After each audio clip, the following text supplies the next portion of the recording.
Well, good morning, good morning, good morning, good morning, good morning, and good morning, everybody. Good morning, everybody. Welcome to another episode of The Morning Glow. Welcome to another episode of The Morning Glow. Got a great broadcast lineup for you this morning, as I hope and I pray that we always do. I'm not important, just a question asker out of Atlanta, Raheen Ajame, but this is my sister from another mother, but we got the same father. Very important. This is Amari. Good morning, young lady. How you doing this morning?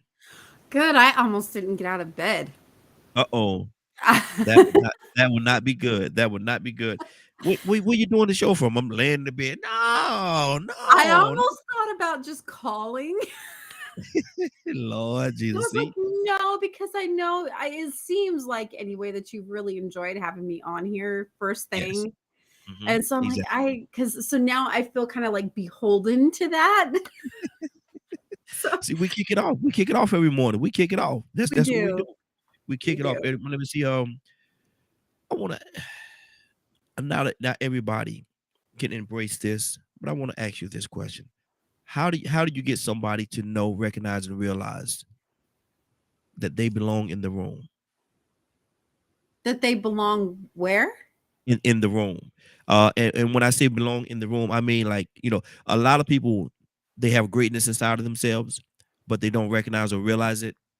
And somebody have to really come to them and tell them, look, no, no, no, no, you belong in this room. You belong with, because sometimes they look at other people around and they say, well, they this person is great. This person is great. Well, hold on. You belong in the room as well. Don't put yourself down because of who you're in the company of.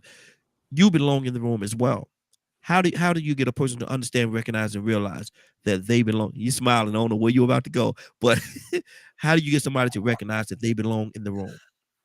Sweetheart, you are talking to somebody who has felt that over and over and over again. Like, I didn't belong. I didn't Wow. fit. I wasn't supposed to be there. Mm, And man, I look, I'll tell you what, when I hate these stories. This is almost like that those band camp stories. One time in band camp, but yeah. really it's when I was in church and Hmm. I started becoming or attempting to become a part of, like the women's small groups and Yes. different things like that. I felt that like what am I doing here? Hmm. Hmm. I don't fit. I'm a Yes. little different, like, and it makes you feel very uncomfortable, right? And God actually had to deal with me on that. Mm. He dealt with me, and He said, because I thought they were the problem, right? Uh-huh. And I walked away from one of those meets one time, and He said, "No," He says, "it's you. Mm. You're the problem." Okay, well, what do Mm. you mean I'm the problem? Yes. Yes. How am I Hmm. the problem? I'm the most open book in this room, right? Yes. And he says, and he just told me, he's like, well, you're closed off. You're Hmm. this, you're that. Like, how he does. He always points out like everything, right? And I'm like, Yes. Yes. oh Were you distancing? crap. It's like you were distancing yourself from everybody, or Yeah. Yeah. And it's just because I always felt like um people had secrets hmm and they were always just kind of putting their best foot forward and that smile and just kind of covering up and hiding. And then he was like, no, no, it's wow. you. And not that I was covering up and hiding, but that I was already judging them before getting to know them. Yes. Yes. And so after he dropped that truth bomb on me, I was like, okay, all Hmm. right, so we're going to go home and reassess this. And then the next meeting that I went to, it was really scary and really hard to kind of let my guard down Yes. and do that.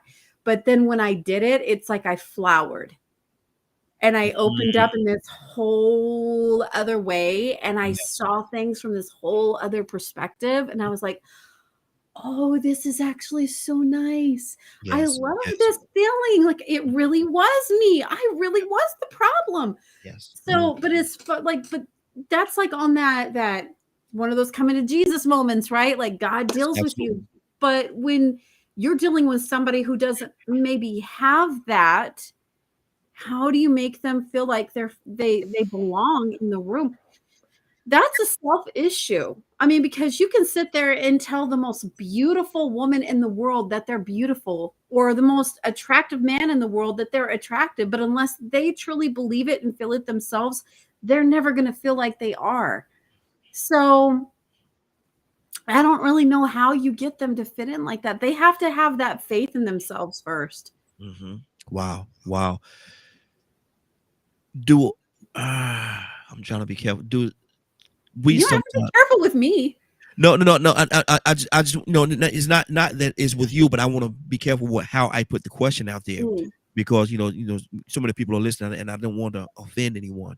Um, do we people as a whole do we think that we're insufficient, not pretty enough, or do you think that may be a part of it? Not pretty enough, not skilled enough. Yes, yes, exactly. Okay. I think maybe. I mean, because sometimes I really cannot wait for you guys to meet my husband. My husband actually just asked me, he's like, when does the show start? So Yeah. I think he's, if he's got the time, I think he will pop in at some point. I'm not sure, maybe not today, but, Mhm. when I hear him talk But sometimes, you make sure you tell him whenever he wants to do, he's more than welcome. Tell him he's yeah, I absolutely more will. than welcome. Okay, okay. I will. And I Mhm. appreciate that. But, when I hear him speaking, because the way that he speaks and the way that he's able to explain things, or just Mhm. just the way that he is, right? And I sit back and I'm like, God, I sound like a complete moron next to him. Like that's how I Wow, feel. And then wow, yeah. he gets in a room full of people who have that same level of intelligence in my mind, Mhm, and they're mhm. having these beautiful, intelligent conversations. I'm like, I wish I could speak like that, you You know, know? and see, even with that, we got a Tucson on the line. We're gonna go to him as well. But even with that, I know the way you talk about your husband and the way you love your husband. I know the way that he loved you. He picked you for a certain reason because of the fact that you make him better. I You try. I hope so. well, y'all do it for each other. Y'all actually do it for each other. But if you were a dummy or something like that, or if you did not measure up, I don't think y'all will be together. And so I think you definitely belong in the room. And he's so proud to take you in the room, any room that he go in with you. And he Come on. absolutely is, because Yes. anytime we go anywhere and he's introducing me, they're like, "Oh, he talks about you all the time. It's so very nice to meet you," and I'm just like, and honestly, for me, that makes me feel a little uncomfortable. I'm always like, "What Yeah. did you say about me?" Like, but I Do know I it's need to walk always on good do I need to things. walk on eggshells around here because you built this picture? I don't want to mess up the picture. But no, Right. but just be you. Because Yes. everything that he described is who you are. And so Mhm. if you go in and try to change anything about who you are, you're changing the picture that he's drawn. Right. Yeah. Mhm. Well, I mean, and who you see on here, this is me all the time. This is my most authentic stuff. Even the mama bear when I'm sitting there telling Yeah. my kid to get out the door, you know? Yeah. Yeah, exactly. And that's what we love and respect. And so don't change. Do not Thank change. you. Now let me go to one of your favorite people, Mr. Big Head.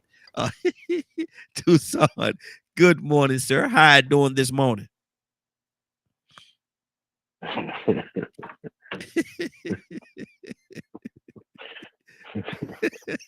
see, Okay. look, Lord have look mercy. at he can't even see. He couldn't see that. He didn't know how to follow that one up because he's He's just like, blushing, I think. yeah, You know what? Yeah, you when you uppercut, you got to come back to your when you get your senses knocked out of you, yeah. you got to Gotta regain, clear yeah, the names. gotta regain yourself. Exactly. Gotta regain yourself. I got you. Tucson, how do you get a person to recognize, realize, and understand that they belong in the room? You belong here. You're just as good as everybody in this room. You're in this room because you were invited in the room. You were invited in the room because you are at that level. You are at that level. How do you get a person to understand, recognize, and realize that they belong in the room? You belong in the room. How do you get them to do that? I bring them in the room. I bring it's because when a person, and that sometimes we have a tendency to talk over people Mm-hmm. rather than talk to them. Mm-hmm. And I'm learning more to bring everybody in the room, eye to eye contact. Mm-hmm. If you're in the room, I promise you, if I can reach eye to eye contact with you, I'm going to try it Mm-hmm. at all costs because Yeah. I'm talking to you. Yeah. Here's what because at some point, as a little boy coming up, or even as a teenager, and maybe beyond, I realized that nobody could hear me Mm. because I wasn't talking. I wasn't talking loud enough. Yeah. Mm-hmm. So I was out of the room, in the room. Wow. You hear what I'm saying? So you were placing yourself in that And if situation. yeah, Mm. so can you imagine, like what Dia said? You don't see me? Mm-hmm. Mm-hmm. Well, you're not making your presence known. Yeah. And some people have an in. I don't know if it's, you can't even say it's an insecurity, but it's like nobody sees me, nobody Yeah. hears me. Uh, um, I'm not. Uh, I have no business. I don't have no business here, or um, I'm not at this level, Mm-hmm. or different scenarios. People, the mind and people have a tendency to be the new kid on the block Mm-hmm. per se as they enter a certain atmosphere. So when I'm talking to, if it's from 100 or 200 people, I'm talking to all of you. Yeah. You heard me, the Opelousas come out of me, Yes, sir. I all of heard. you. I heard You that. heard that? Yes, It sir. just spit out, boy. I tell you what, it came out quicker than I could hold it back in. it But sure came out. I'm talking to all of ya. Oh, all of you. whoa. Yeah, but we got to help people because see, people uh, are looking and searching for attention in so many different ways. Mm-hmm. Mm-hmm. And while you have them, if you don't give it to them, you may not have that chance again. Exactly. But Tucson, what do you do? What do you do when a person feel as though they're not good enough, pretty enough, handsome enough, if you will, or talented enough to be in the company that they're in? How do you get that? How do you shake them out of that falsehood and bring them back into the reality of, yes, you do belong here. Yes, you are. You're here because you deserve to be here. Because some people, they just don't get it, Tucson, and they won't get it unless somebody take the time and explain it to them properly. Explain it to them. When when I was per se on a job as a union steward, I'd represent anybody. I didn't even have to like them. Yeah, yeah. And there's some people I don't like. I don't care for you, Mm-hmm. and I'll let you know I don't care for you. Yeah, But as a union representative, I have to support you. yeah. We have to be on the same team because now we're going before management, and you have a gripe or a grind against them. So regardless of who you are, guess what? They hired you. Mm-hmm. I didn't hire you. Yeah, yeah, And I go in the room to management and say, they talking about, well, he did, she did. I said, you hired him just like that. yeah. So what's the problem? Mm-hmm. I didn't hire him, but Mm-hmm. you hired them with what you say they got. Yep. So they've been here evidently over 90 days. So they're an employee just like you. Yeah. Now who you work for? Mm-hmm. So there's an issue, even with them not knowing their job, you the one that's supposed to train them. Mm-hmm. So Mhm. that gives them a level of a feeling of being accepted. They say, well, doggone, I didn't know.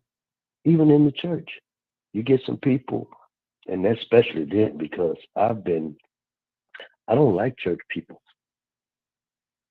Mhm. You hear what I said? Yeah. Yeah. Yeah. I don't like them Mhm. because they mean and nasty. They forget the man in the mirror because they got two scriptures under their belt, Mhm. and everybody wrong but them. Yeah, exactly. Exactly. So I when a person comes in the room, with love and kindness, I draw you. Yeah. So I give them the love that I want. That's what I do. Mhm. That's good. That's good. Toy, you want to take you back with us, sis?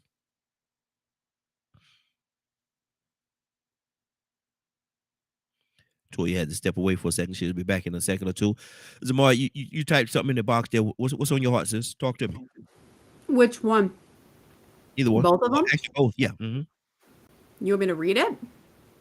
Just tell us what it is. Okay.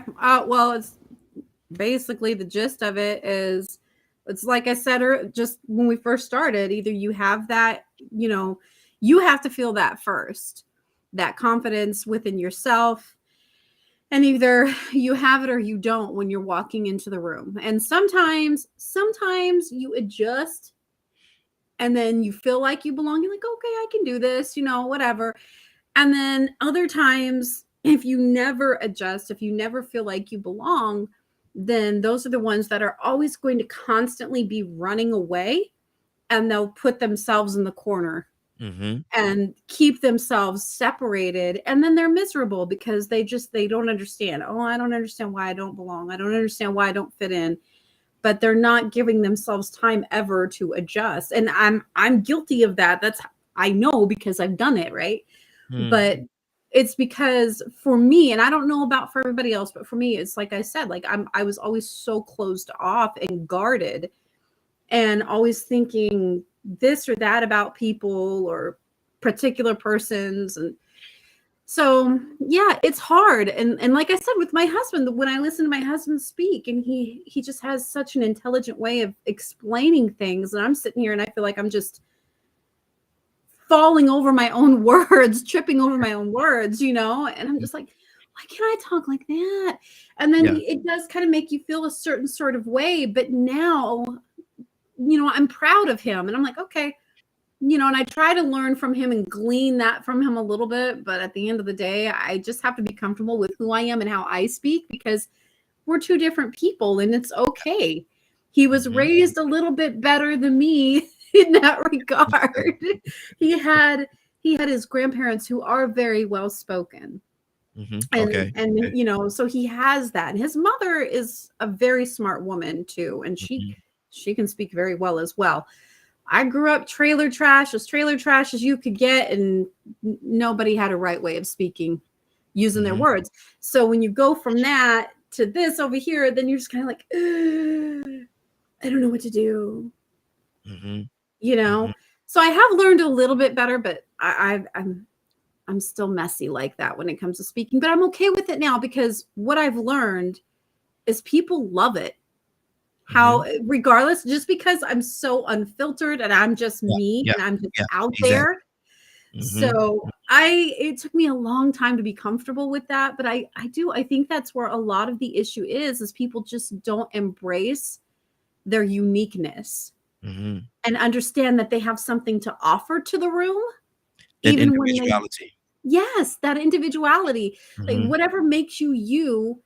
If someone is bringing you into the fold, clearly you belong there. There was something about you that they Yeah. liked enough to bring you into that to begin Mm-hmm. with. But Exactly. we have to have that confidence in ourselves enough to know that we belong. And it's tricky sometimes. Wow. Too something. Why is it? Why do you think it is? Oh, we got Toya with a T on the phone line. Toya with a Mhm. T. Good morning, young lady. How you doing this morning? Good morning, good morning. How y'all doing? Hey, doing good, doing good. We're talking about you belong in the room. How do you get someone That's to right. understand? She said, that's right. How do you get someone to understand, recognize, and realize that if they don't have that confidence level, that they belong in the room. Because a lot of times people think they're not good enough, talented enough, pretty enough, handsome enough, or whatever, to be in that room. How do you get a person to understand and That's recognize that right. you belong in the room? Yeah. Mhm. It's funny because I don't care what room it is. I'm gonna go in there because I said I'm going. That's what I said I'm gonna do. I don't give a hoot about fitting in. I know there's no place that I cannot and will not go, whether they think I fit in or not. However, some people are so mentally, um, I want to say mentally constipated that they can't move Yeah. because Wow. of what everybody has told them. Yeah. Yeah. You understand what I'm saying? So that's one major difference. But it's like I get that all the time. Like, Toya, you are confident. And I'm like, just because I'm confident don't mean I'm not scared. Yeah. Exactly. Fight Just through the because I'm doing something, or you know what I'm saying, or you see me being bold, don't mean I'm not scared. mhm. Fight through the fear. You know what I mean? Yeah. Yeah. That's right. So the fact of the matter is, I do it anyway. There's a lot of situations I get into or go into, and I don't feel qualified. There'll be a bunch of days I wake up, don't feel pretty, and honey, that's about 5 seconds. I shake that girl. You better snap out of whatever spell that is and get your clothes on, put your makeup on. Come on, let's go. Yeah. Come on. You know what I'm saying? Mhm. It's a battle, and oftentimes it's a battle that no one else can get you out of. Mm-hmm. Can't nobody make you feel ugly. That's Yeah. something you decide to receive yourself. Come on. Can't nobody make you feel like you're not valued. Mm-hmm. That's something that you take on yourself. See, I'm just stupid. I don't listen. Okay? I'm hard headed. And you're not going to send a put down my way and think I'm just going to chop it up like Pac-Man. Yeah. No, Exactly. I got my own set of values and rules. And my values and rules say I'm the most beautifulest girl in the world. I'm the Mhm. most confident girl in the world. I don't have to be scared of anything. I don't have to be scared of no rooms. And if I am scared of the room, knock on the door and knock the door down when I get there. Mhm. So it's about having a different kind of mentality. So sometimes when other people come in, you can tell them all that they want that you want to. You can tell them they're beautiful, they're smart, they're talented, and until they decide to receive it, Yep. until Yep. they decide to believe in themselves for themselves, it Mhm. ain't nothing you can do. And I tell people like this all the time. I got plans and I got dreams. But the only person that I can't do nothing with is the one that don't believe in themselves. Because if Mhm. you don't believe it, I'm not going to be able to help you believe and see the dream because you Exactly. don't even believe you're capable of it. Yeah. You know what I mean? So Mhm. that's a real tricky situation because if the person's mental is set on they don't want to change and they just want to be, I guess, what everybody says they are instead of who they say they are, it ain't gonna be nothing you can do. Nothing. Absolutely. And that's the sad reality. There really in some situations, there's nothing you could do. You could talk to them till your behind kick a field goal, and it still ain't gonna make no difference. You'll butt kick a field goal, and he still ain't gonna make no difference in some people's lives because they're not gonna get it. They're gonna feel insignificant, like they don't belong. And they're going to That's right. now, Tucson, do you think that mindset has destroyed a lot of people? Yes, sir. Unfortunately. Mm-hmm. Um, and it's more now than ever. That's why Why you our say? kids feel like, say it again, Why do you say that? because our kids killing themselves. Mm. Wow. We done pushed them aside Mm-hmm. to the point that they don't feel like they're important. So Wow. now we chasing the bag. While we chasing the bag, they like, well, what about me? Mm-hmm. There's a world full of people that's screaming out, what about me? While we keep it moving. We got to keep it moving because we don't want to be caught behind. We don't want to be left behind. So because we don't want to be left behind, we don't have no time to wait on nobody else. Mm-hmm. Wow. And so when the rubber meets the road, we're like, oh, I didn't know that. I didn't. Well, you wasn't paying attention. Mm-hmm. Wasn't paying attention. Stuff creep up on us because we trying to do us. Mm-hmm. And before you know it, it's out of hand. That's why we in this. That's why the society is in this shape we're in. There are people that can't fend for themselves. You know, there are people that are mentally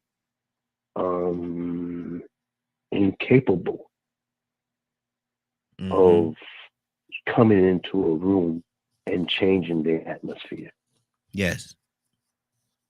Everybody can't do that. Mm-hmm. Some people come in a room and go sit in the corner because they're so used to everybody ignoring them. So they're in the room and they've been there. Every time they come in the room, they make sure that nobody sees them. Mm. Nobody ever gave them the attention. But that's where they stay. You know why I say that? I was that dude. Wow. I got tired of being like that. So what was it? Was it that you did not want to be seen, or you just didn't want to bring attention to yourself, or what did that look like? Well, you know, here's the thing, man. There are some people. You ever? Let me see how I can say that. You ever saw somebody with Down syndrome? Is that what it is? Yes. Uh-huh. They're smart people, Yeah, very. Mm-hmm. gifted. Yeah. All they need is a chance, Mm-hmm. and you'll be like, wow. So I got lost track. I got sidetracked. But what I'm saying is, you have no. Maybe you do have an idea of how people just overlook purposely, because I dress like I want to dress. Mm-hmm. Clothes don't make me. I'll go in a room with jeans with holes in it and an old shirt, and I sit there like a dummy Mm-hmm. among people that think they know everything. Yeah. And I'll look at them, and I won't say a word till they give me an opportunity. Mm-hmm. I was in I met a lot of ignorant people in seminary. I'm sorry.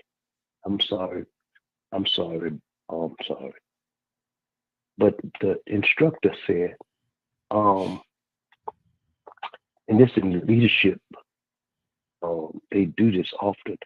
They say, tell us your name and where you're from.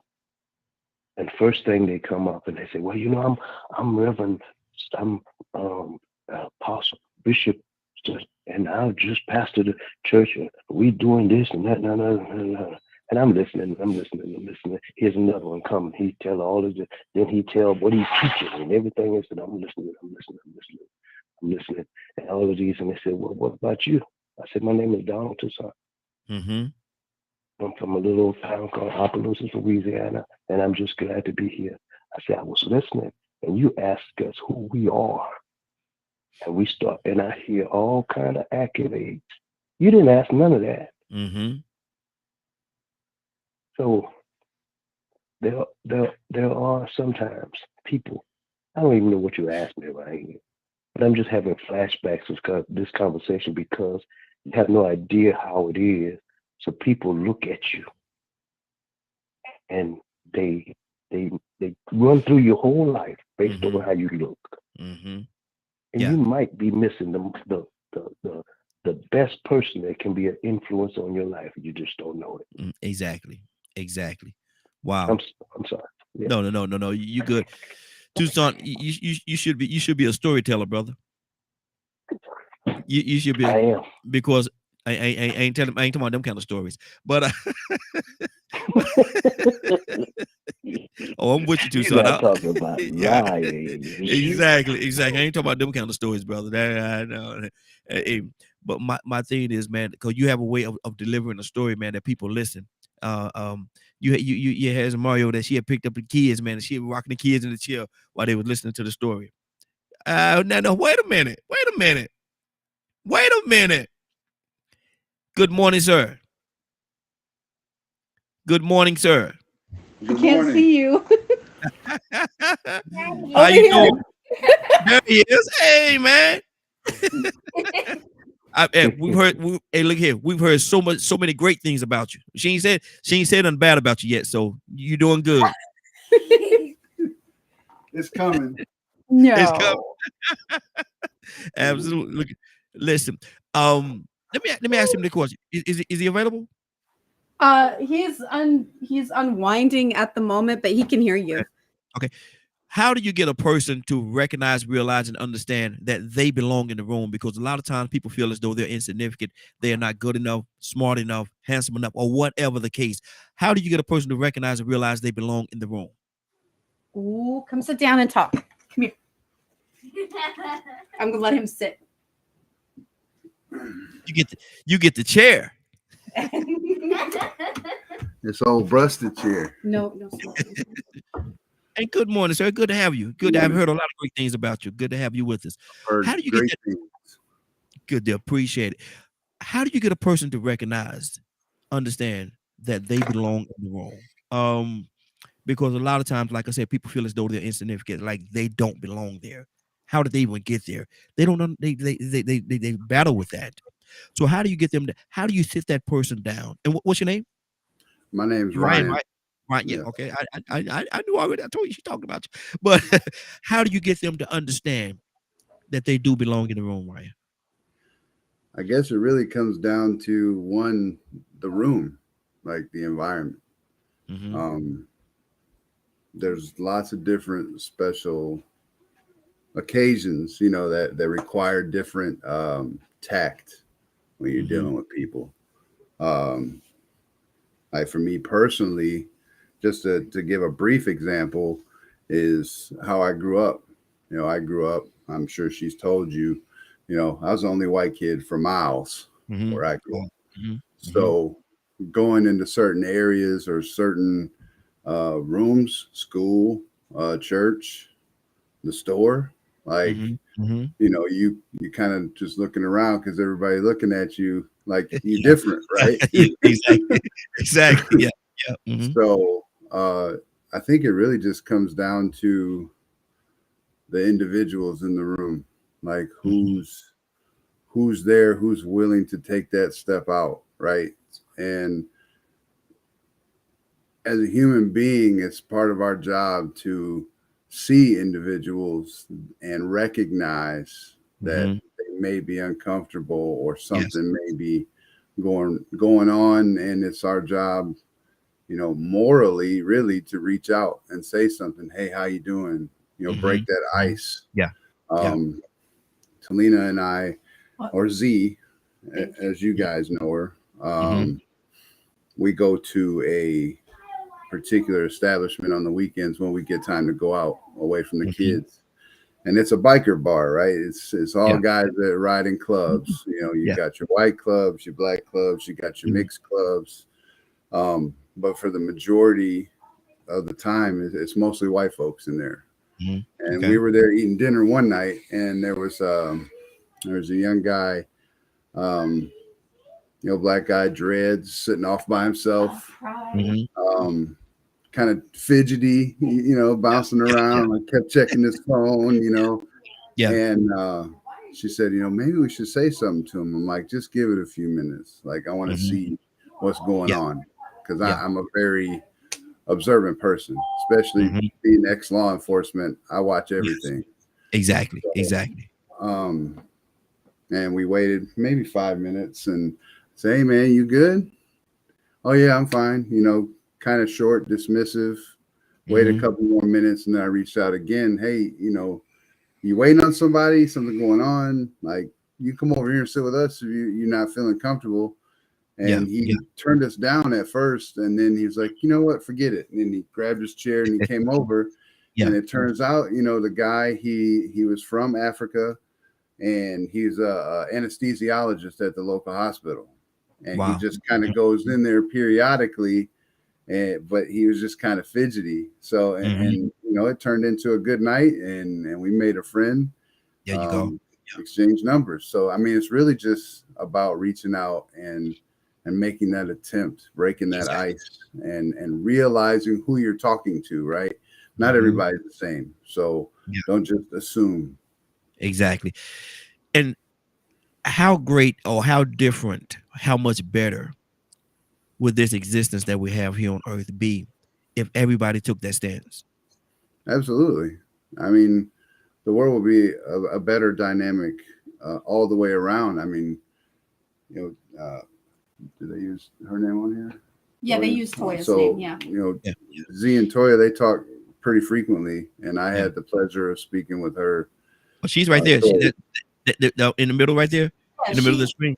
That's her picture. Oh, That's her picture. okay. Yeah. I took my glasses off to get Yeah. rid of the glare, but Yeah, that's fine. I had the pleasure of speaking with her the other day, and you know, we talk about so many different topics, right? But Mhm. I think the best one was just the games that are being played on society by Yes. those people that are bigger than all of us, right? Mhm. And one of the things that I had said was, you know, once people understand that there is a game being played and realize that the game or the joke is on us because Yes. everything has to do with division anymore, the whole world is going to change and everything will be a better place. Exactly. I'm gonna put y'all on full screen because I can see both of y'all there, but the people on TV land can't see you. So I'll put y'all on full screen. So yeah, okay, good deal. And that's right, because what happens is there is a game being played, and we've been sucked into it, and we've been sucked into it so much that we don't even recognize that it is a game. But Right. we have to come together collectively. We all have to come together, sit down and take a place at the table. I love what you said that you all did when y'all was in the environment that had the fellow there that didn't feel so included. He didn't feel Right. he didn't feel so included, but you all reached out to him. He turned it away. You reached out to him again, and something in him shook up, and I think something in him really felt the spirit of where y'all was coming from, and that's Mhm.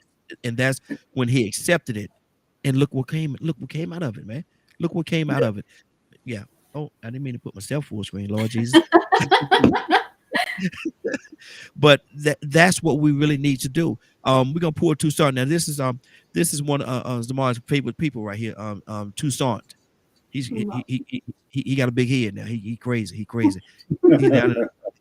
Toussaint, what's on your heart, brother? Hey man, look, it's good to finally meet you for one thing. Man, look, I'm in high cotton, whatever that means. Okay. No, just like you said, it's our responsibility as human beings to care for somebody else. Yes. We Yes. put so much emphasis on me, my. You see the society that we live in. It's full of me and my mentality. Mm-hmm. I gotta get it. Yeah. And to the point where, go ahead. I'm sorry, you want something being said. No. Listen. Go ahead, brother. Go ahead. No, okay, no.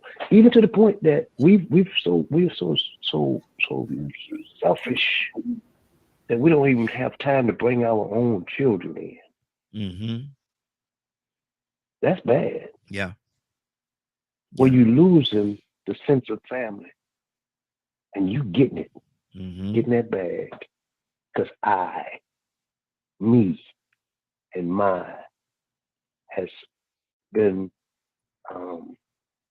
it's plagued the land, plagued it, and we don't know how to get back to sitting at the table and talking. To what you see when you have a large family like I'm last of 12 children. Good God. And so can you imagine being the last of 12 children You got and everybody you got beat up a lot.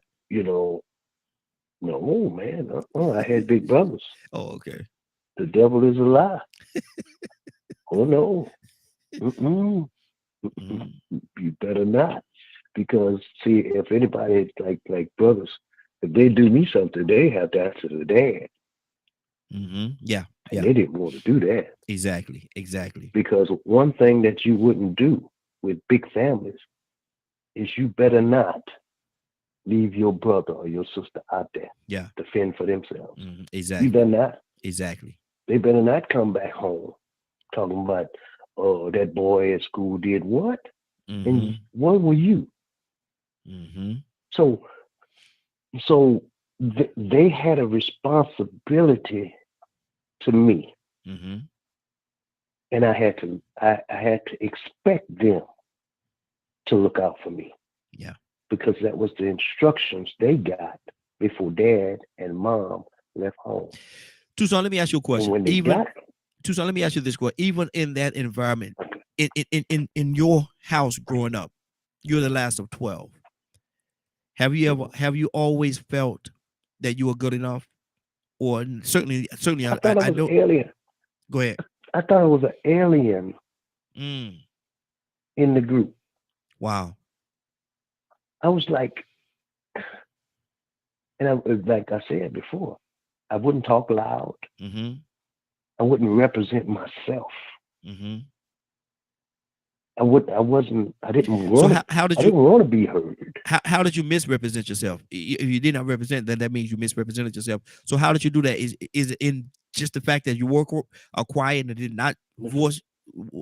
Explain that to me. Hey, Help me understand that. they said, hey, how you doing? Hey, Wow. how you doing? Mm-hmm. Look, because y'all have to, it is what it is. They used to call me Dumbo, Mm-hmm. and y'all excuse me, and Juju, Mm-hmm. Black Juju, Okay. because I was a dark, big-eared little boy. Mm-hmm. I should post one of my pictures when I No. was a kid. Don't do it.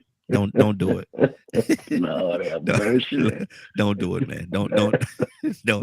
Please don't do Oh, it. have mercy. Oh, have mercy. You ever saw an ugly duckling? You know what? They don't know they are sworn. They don't know the sworn in them. You know what? Some people that question that you just asked is so powerful, and the reason why I say that because so many people feel as though when you ask me, "Have you ever seen an ugly duckling?" They think of themselves. They think of themselves Exactly. as that ugly duckling. But you see, ducklings develop. They don't have their full appearance. They hadn't got there yet. Uh-huh. Eagle is an ugly little thing. Mm-hmm. You ever seen a baby eagle? Yeah. Mm-hmm.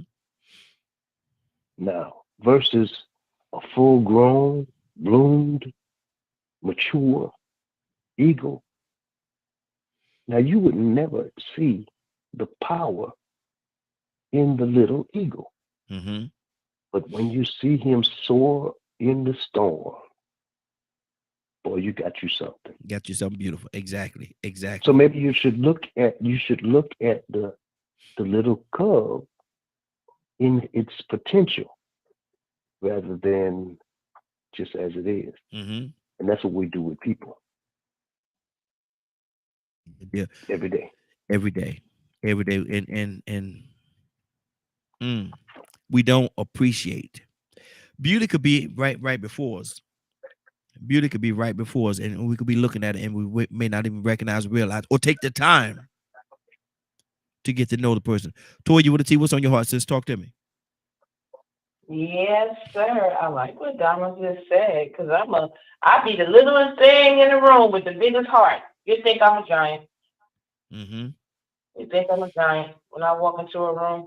Because rooms don't matter, you matter, and I think that's something that is taught as well. You know, the person who gives birth to you is probably one of the most influential people. The people who created you. Yeah. We can only think about God because we can't even see Him. But I'm talking about the parents. Yeah. Come on.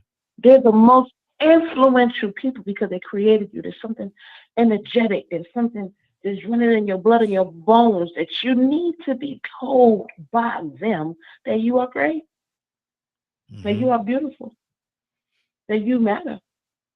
And when you skip that important component, it's so easy for you to just be like, you'd be like sticky tape. And every negative thing somebody say, you just swallow it up and then you just walk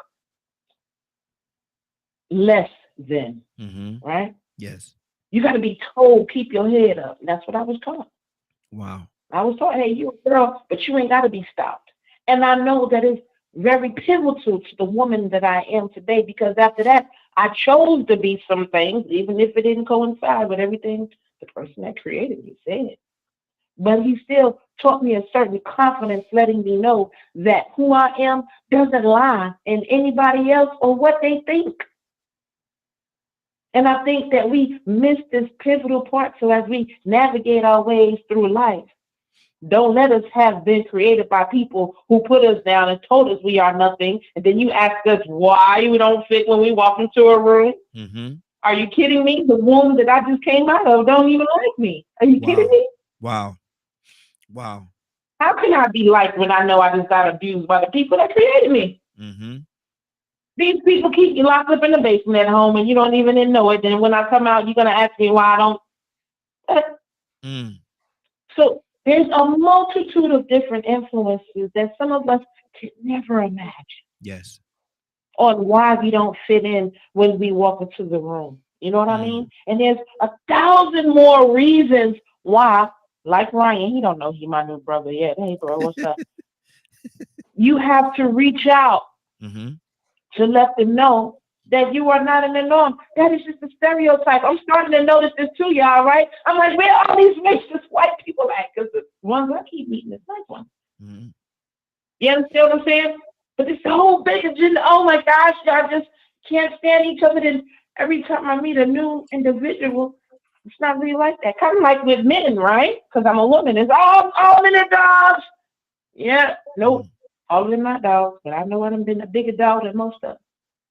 So at the end of the day, when it comes to being and sitting in a room, you can never, and if no one ever told anyone this before today, the power of who you are doesn't lie in what anyone else says or what anyone else thinks. And it sure doesn't change when you enter into anyone else's room. Yeah. Wow. Wow. How damn it. Let me go to Joseph. Joseph, good morning, sir. How are you doing this morning? Joseph, you there? Yeah, I'm here now. Okay. Joseph, we're talking about. Hello, can you hear me? Yes, sir. We can hear you. Yeah, we can hear you. We're talking about belonging and how does a person actually understand that they do belong in the room. They're good enough, wise enough, smart enough, handsome enough, if you will, to be in that room. How do you get a person to recognize and realize that? Wow. Well, I think individually you have to cut through certain layers. As one have said, how you was raised, and if you grew up with an inferiority complex, then you got to deal with that. And there are certain social forces that contributes to that as well. Mm-hmm. I was watching the rescue team from the U.S. arriving in Turkey, and there was at least about 20 or 30 people walking in a single file, and the majority, all of them were white. And I was there, are there no black rescue workers? What's going on here? But there are forces in our society that conspire to suppress the energies of certain people. And so you got to work through that. You're good enough. You have the same abilities as anyone on the planet. But you have to overcome those impediments. And some of it, has to do with the system. And some of it has to do with people around you who are jealous. They'll suppress your energy. How often is it, some Joseph? girls, How often is it, Joseph? How often is it that we do it to ourselves? Because that's what I'm saying. Okay. But you do it because of so many forces that conspire to make you feel that way. So you got to work through those layers. You got to overcome all of that. Yeah, we could be our worst enemy.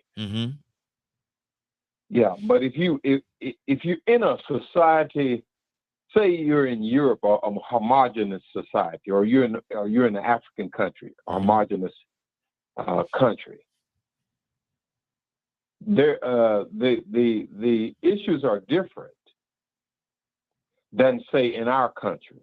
Mm. See what I'm saying? Yeah. Okay. Gotcha. Yeah, you're not competing with the same forces. Mm-hmm. Yeah, you got the crab in the barrel mentality in many parts of the Black community. I went through that in the projects. Mm-hmm. I dealt with that, Mm-hmm. and I still see it, although it don't affect me because I've matured beyond that. Mm-hmm. But Okay. I see it. I can identify it. Mm-hmm. So you got to work through all those layers. But there's nothing wrong with the person. We all have God-given abilities because we're made in God's image. Mm-hmm. So there's nothing wrong with us individually. See, Something I wrong can agree with that. I can agree with that, brother. I can agree with that. There's nothing wrong with us individually, but a lot of times, and this the part I want to shine a light on, if you will. We don't see. See, God put greatness in each and every one of us in some kind of way, in some kind of form. Maybe not the same, it's not the same across the board, but at the same time, He put that greatness in us. But we a lot of time don't realize that we are great, and we go like Toussaint said, we'll go sit in that corner and be quiet. We'll go sit in that corner and we will be quiet. And that has nothing to do with, He placed something in us, but we go in the corner, we sit down and we want to be quiet and not display what it is. I'm not saying that we have to be cocky and arrogant, because hopefully we're not going to go because that's a whole different alley. Hopefully we're not going to go down that street either. But at the same time, we have to use what it is that we have, because if we do, I think it will help other people as well. Ryan, talk to me, brother. What do you say to that? Hey, I was going to say this here. Some of the greatest athletes didn't realize their potentials until they got around the right coach from all racial backgrounds. Yeah. I could go with that. I can definitely go with that. Hold on for a second, brother. Ryan, talk to me. Can you repeat the question for me? Yes, sir. A lot of times, see, the Creator God, He puts greatness in each and every one of us on a different level, maybe in a different form or whatever. But if we choose to be that person that Toussaint was at one time, he's certainly not that person now, and we go sit in the corner and we does not display who it is because we become intimidated or whatever because of the moment, and we don't stand up and be who we are, we're suffocating ourselves. We're really suffocating ourselves. And like Joseph just said, sometimes it takes that right coach to bring certain things out in us. Why do we suffocate ourselves? Why don't we just go into the room knowing that, we're all great together? We all gonna do great things together. Why can't we get there? Why is it so hard to get there? Well, that's a pretty broad. Yes. But a lot of it, I think, has to do with suppression, and the environments that we grow up in. And again, I don't like to keep going back and forth on the same topic, but it always fits in this scenario, right? So myself, being the only person of my skin tone to come out of my mother, everybody else in my immediate family, my brothers and sisters, they're all mixed. So it's a difficult thing growing up, one ethnicity when you got the majority around you, right? So I told Toya the other day, I'm blessed because I know both sides of the fence, right? And it's like you said, you got so many factors: intimidation, you got just not knowing when or where you should speak up or say anything. And it does sometimes take a specific person to bring that out, but each and every one of us have it inside of us to do it ourselves as well. And sometimes it takes a specific situation that causes that piece of you inside to wake up and snap. And that's how it was for me. I used to be timid, laid back, chilling in the cut all the time, not trying to get in the mix of anything, because anytime I was around, somebody always wanted to fight. Somebody always wanted to fight. So, and it took just a specific individual in school in that aspect. And I had just spoke about this the other day. Um, Here in Detroit, there's a small, I guess, city inside of Detroit, right? You got Detroit, and you got this little area in the middle. It's called Brightmoor. It's not a very pleasant place to be for anybody. Yeah. But I was going to school there, and I used to get picked on and fight every day. Didn't matter. It was dudes, it was girls. Everybody was trying to pick on me, and you know, it's funny because racially, young white kids, or especially white boys, they're very emotional. They're very like just what's the word? They're inside themselves, right? They don't know how to like introverts pick up for themselves and put it out, Yeah. right? My son is very much like that right now. Mm-hmm. So after being beaten on and teased and bullied so much, the principal pulled me in the office and she said, you know, at some point you're going to have to fight back. Mm-hmm. She said, I'm tired of seeing it every day. Yeah. And she said, as long as you're fighting back, you're never going to get in trouble. Mm-hmm. And, you know, it took a few days for that to sink in. And then when I first threw that punch and busted that dude's face up, it was over with. Nobody wanted to fight anymore. Yeah. Yeah. Exactly. And then that brought out that part of me in a school level, right? Mm-hmm. But in my adult life, I've always kind of been a leader, but maybe not for the right things, Mm-hmm. right? Used to be involved in a lot of things I shouldn't have been involved in. And the way that my childhood was, I could have very easily gotten involved in gangs or gotten involved in biker clubs, just doing stuff I shouldn't have been doing because my household was broken. Yeah. And Yeah. I think that's a key to this conversation as well, is not having a complete family unit causes that suppression because you don't have both sides lifting you up. You Yeah. can't, you know, as much as we see it out there, it's not a woman's place to raise a man. I'm Yeah. not saying that they can't do Yeah. it, Yeah. right? That's good. That's good. But Mm-hmm. it takes a man to know a man's insides. Yeah. They'll never know, you know what I mean? So there's certain things that it brings to the table, like, you know, my wife and my son, he falls down, he hurts himself, he gets up teary-eyed and she's babying him. I'm like, hey, suck it up. Let's go. Yeah. Get up. Yeah. You know, Exactly. it's a difference. Yeah. We got something. We need to be doing something right now. And crying is not a part of it. Come on here. Come on here. Zamari, what's on your heart, sis? She's so happy right now. I love my baby so much. Like I So could just sit here and look at him and just be happy with that. Like, no, I mean, what he said really. To see, this is why I love my husband, because he can put it so easy and plainly, and I'm just like, I don't even have to say nothing. Like, Look, he what, can just what he said. What he said. what he said, basically. Exactly. But yeah, no, I mean, I think like with Toussaint, you know, what he had said about the suppression, and you know, he was that kid that was kind of off in the corner, and yes, they know I have my own mind, love. Trust me, they know. But being suppressed like that, because like I said earlier when we first started, right, I was that same way. I was very mousy, and but a lot of that does go back to traumas or home environments. All of that ties in, and that was something I learned later, and as I continue to mature into adulthood and well past adulthood, is that a lot of the issues that I had and the ways that I was because of those traumas in my life.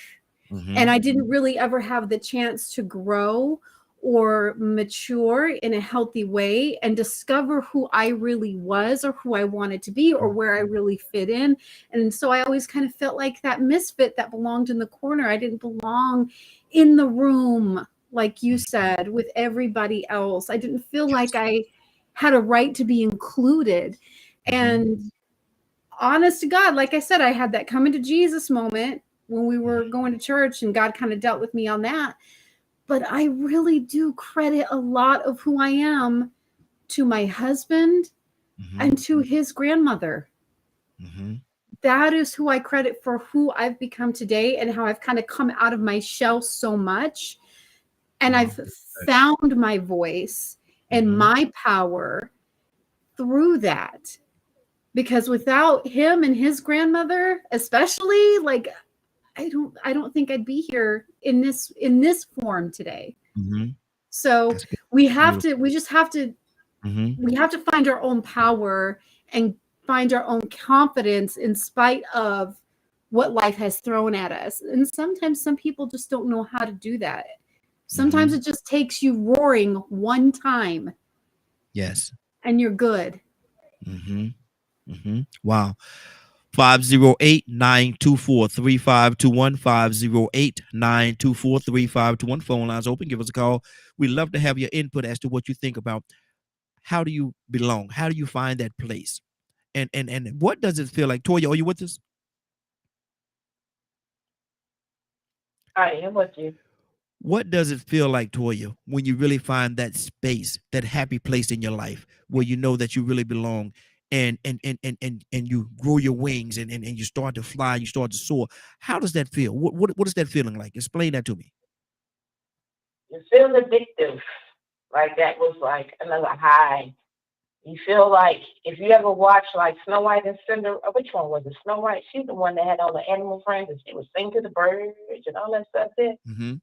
I mean, there's a certain kind of high where you love everything. You know what I'm saying? It's like euphoria, exactly what it sounds like. You know what I'm saying? This amount of extreme happiness about everything, about life, about waking up, a deep understanding. So that feeling is like a high you always want to chase, which is, I think, why most people chase religion more and more. Because I think it's those pivotal breaks in reality that help you get to understand that there's the spiritual being. You're not doing it on your own, and you need the strength. And when you start to go through that process and you understand who you really are, and I hate to have to pull it out there, you know, but from what the Christian Bible, right? Because I feel like they're all the same, but one of them is closest to the truth as possible, because we humans ain't never gonna tell the truth. But when I looked in the Christian point of view and I started to look at what God said I was, it changed the game for my life. You understand what I'm saying? So it put me in a different perspective, because that was my father above my father confirming with me about, you're a room shaker, baby. That's what I do. No matter what the room is, you can put yourself in a position, you understand, where you can come the light of that room, right? And again, it's about recognizing our power. And oftentimes, we're our own worst enemies. Nobody come to us and say that you making the room dark, get out. We be inside our own head and say, I don't fit in, I don't blend in, I don't this, I don't that. And then the other people be looking at you like, oh, well, yeah, why you not trying to blend in? Why you not trying to fit in? Even though I'm not either. And then we're still walking around with misconceptions. But it's really us. We talk ourselves out of who we really are. Other people allow to put their input and their thoughts, society, and we use that as a tool and a gauge. And then here we go, lost in the sauce. We don't know who we are. We sure can't be confident about it.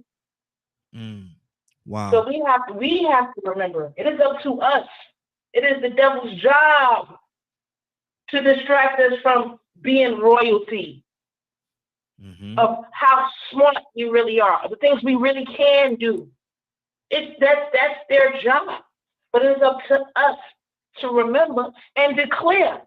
And declare now. Again, I'm going with the Christian Bible, because the story of the man named Jesus, which is a story that I love. I thank someone for dying for me, because the rest of you fools ain't gonna do it. So I thank someone for even being a thought. But he was born in a manger. Again, we're putting basis on who I am by where I come from, and that story reminds you that that's not true. Your power doesn't come from where you come from or who people say you are. It comes from the Creator, the main Creator that created you. He created you with a power, and how are you going to use it? Wow, that's good. And I like how you tied that in, because you said he was born in a manger, not in a mansion, not with the silver spoon in his mouth, but was born in a manger outside in a field, in a barn, in a shed, or whatever, however they want to paint it up. But certainly was not born with the silver spoon, riches, and all these different things. I changing the subject, and I'm gonna throw this out there. Then I'm gonna come right back. Go, this will take us in a whole different direction. A lot of those pastors think they have to have millions of dollars. They think they have to have millions of dollars. They have to have somebody, have their congregation to buy them a brand. They have a jet. They want their congregation to buy them a brand new jet. I never heard a story about Jesus having a jet, Lamborghini, or anything like that. I know they didn't have these things back in those days, but anything equivalent to that of his time. But that's, like I say, that'll change the whole conversation. So we're not gonna go there. Joseph, what's on your heart, brother? And that's one of my subjects, man. Mm-hmm. I mean, I just think that the lust or the love of money and power is the beginning of anyone's downfall. Mm-hmm. When that becomes an idol, because it really takes you away from that realm of God. And I think that's what the rich man's problem was when Jesus confronted him. But I'm like Toya, when I read the Jesus birth motif, I find so much riches in that story. Mm-hmm. Not only from the Christian or biblical perspective, but for my own life. And that was one of the things that helped me to grapple with my inferiority complex. Not only the fact that I was kicked out of school in the 7th grade and read on a 7th grade level till I was about 20-something. But when I read in that Bible where it says, he that lacks wisdom, let him ask of God, who gives all things freely and upbraids not. I prayed for that. And when I was able to overcome dyslexia, which I didn't realize I had dyslexia until years later. But when I was able to overcome that after that prayer, that was when happiness kind of began for me, because I began to see the world a lot differently. And in fact, I began to respect the value of all people, not just in myself, but all people. And then I began to understand the things that some of our brothers and sisters were grappling with back home, from the neighborhood that I came out of. Mm-hmm. So it opened my eyes to a lot of things. So I think for me, that was my beginning of a kind of happiness, knowing better, being able to look at things critically and to be able to listen to everybody and listen to other people. And instead of just judging things on face value. Mm-hmm. So, wow. Yeah. That's good. I'm with Toya on that. Good deal.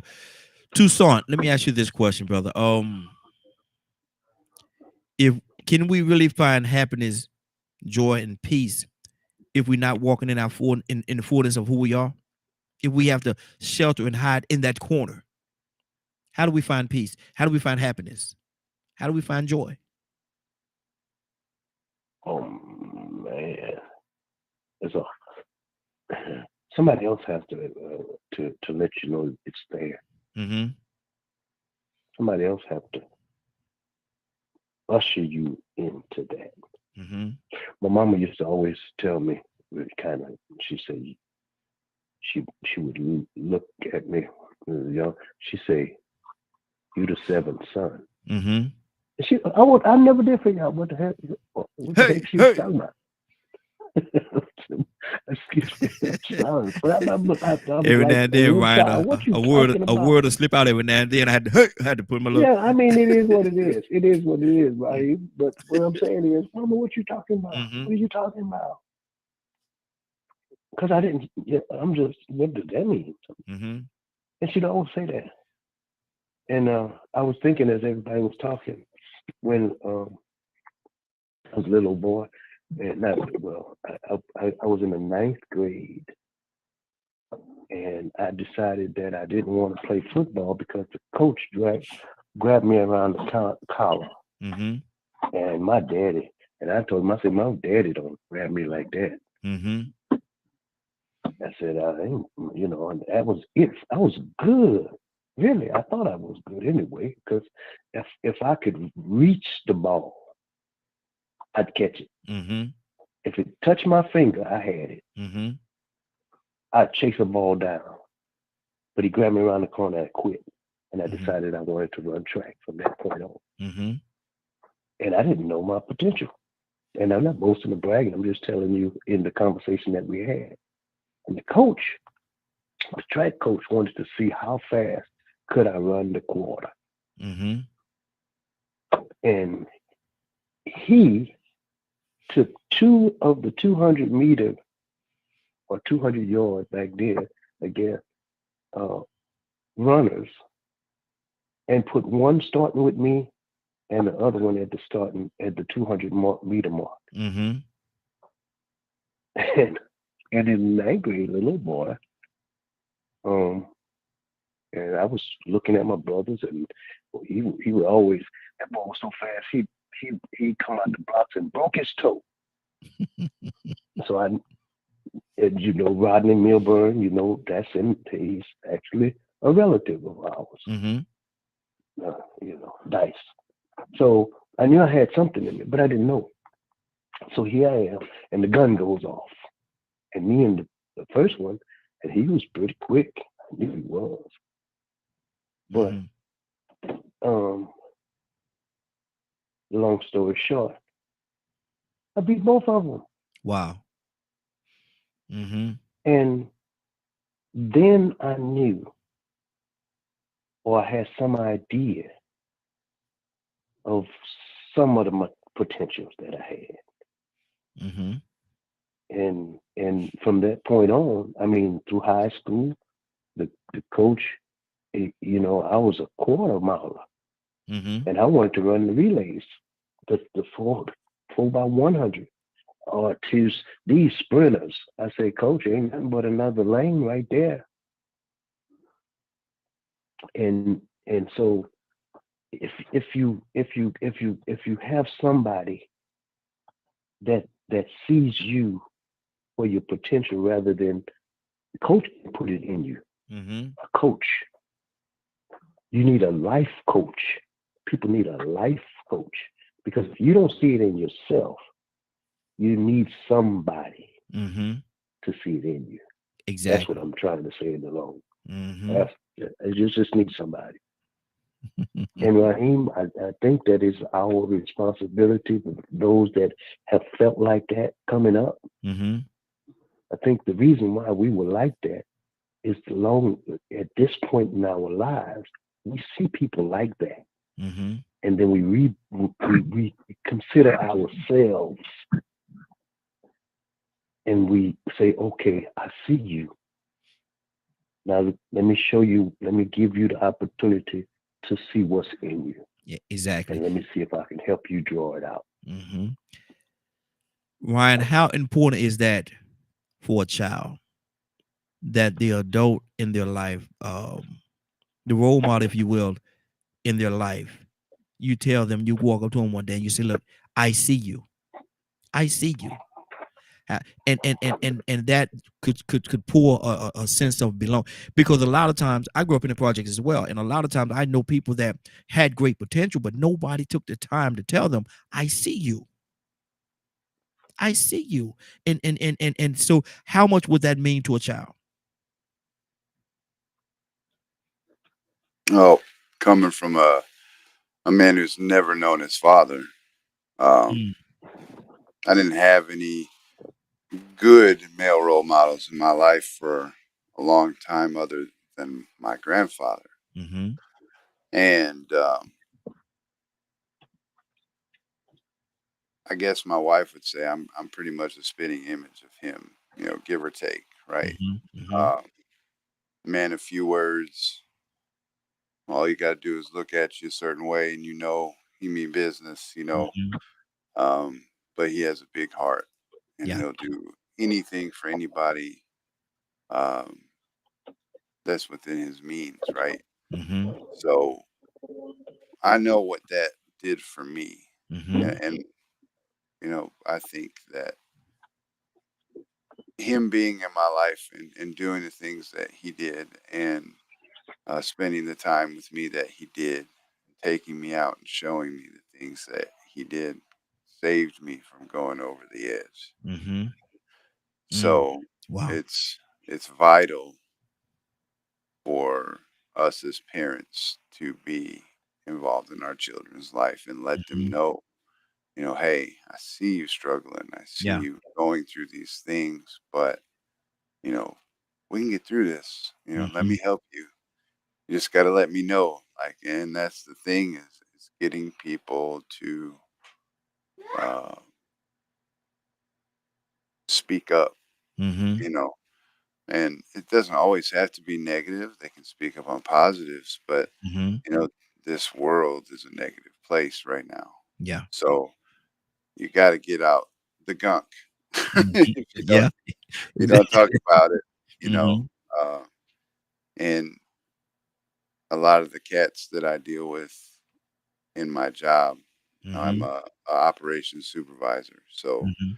I get lots of turnaround, and some of it is my doing. Mm-hmm. But when you get these young guys, and you hear a lot of these guys are coming out from the city out to the suburbs, thinking that they'll get in and get Mm-hmm. a good job. And where I'm at, it is a fantastic place to be. Um, but they've never had any upbringing.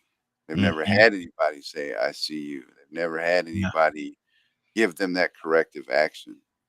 So Mm-hmm. then they come to me broken, and I'm Mm-hmm. trying to fix them.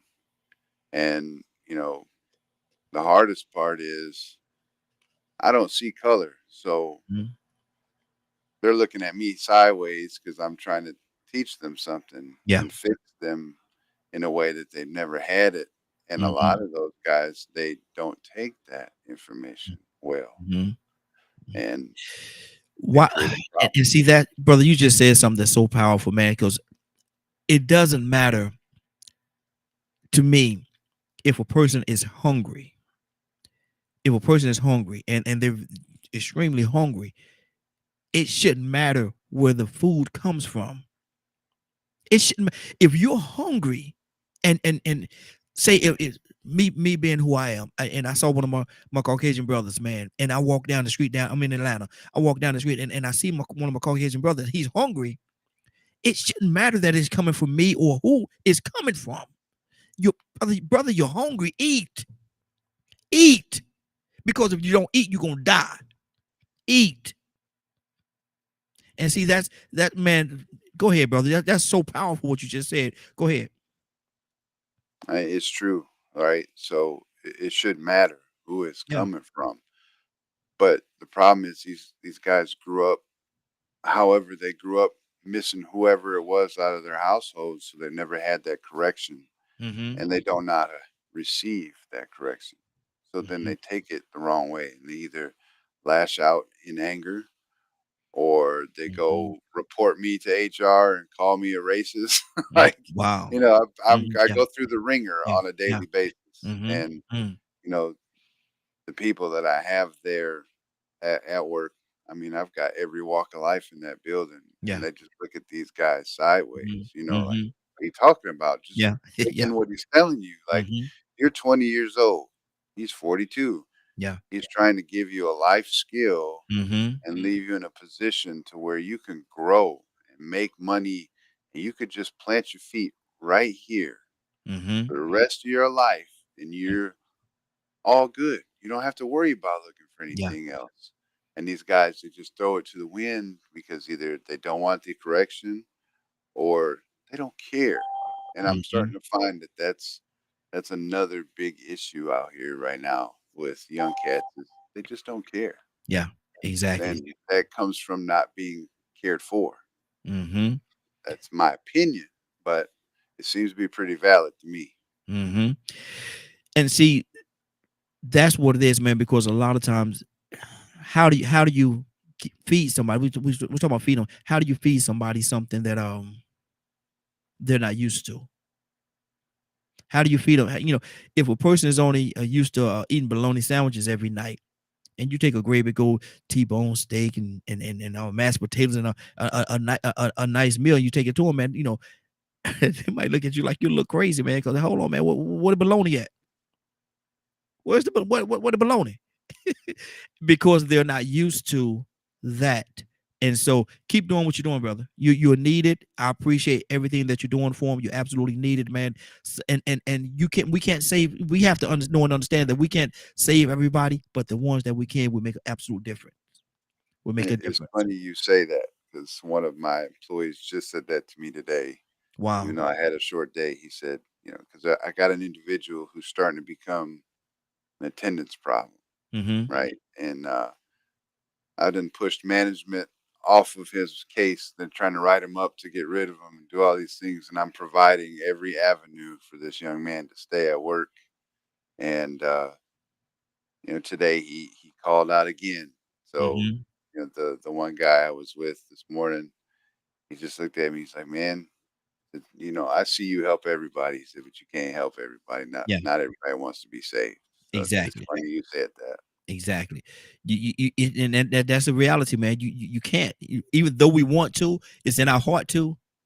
But man, if they don't want it, man, you can't give it to. You can't give a person something that they don't want. If you're gonna give them a gift, make sure that they want to receive the gift that you're giving them. Outside of that, man, you're wasting your time. And I don't know this guy. I'm certainly not speaking about his situation. I don't know what it is. But in certain situations, you're wasting your time when you try to save somebody that don't want to be saved. But Navy. at the same time, Exactly. you should always try. Yeah. Oh yeah. Oh yeah. Absolutely. Absolutely. Shanavia. Yes, sir. Good morning. Good morning. How you doing this morning? I'm all right. Morning. Having a good morning. Good.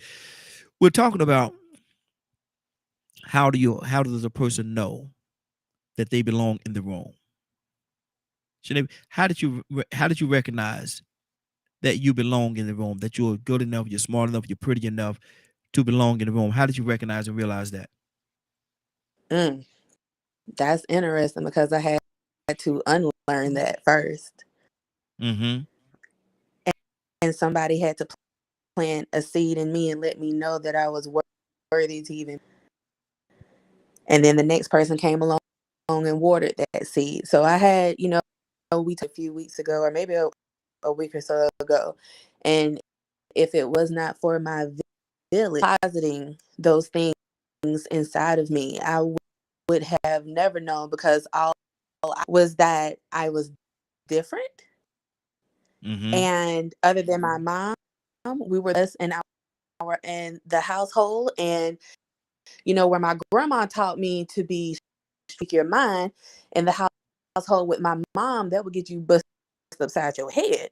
So strong rooted environment to be chopped down, and I had, because I was so confused as to which one was the right way, because I'm supposed to stand tall. I'm supposed to influence the room instead of letting the room influence me. But when I stepped into we go break you.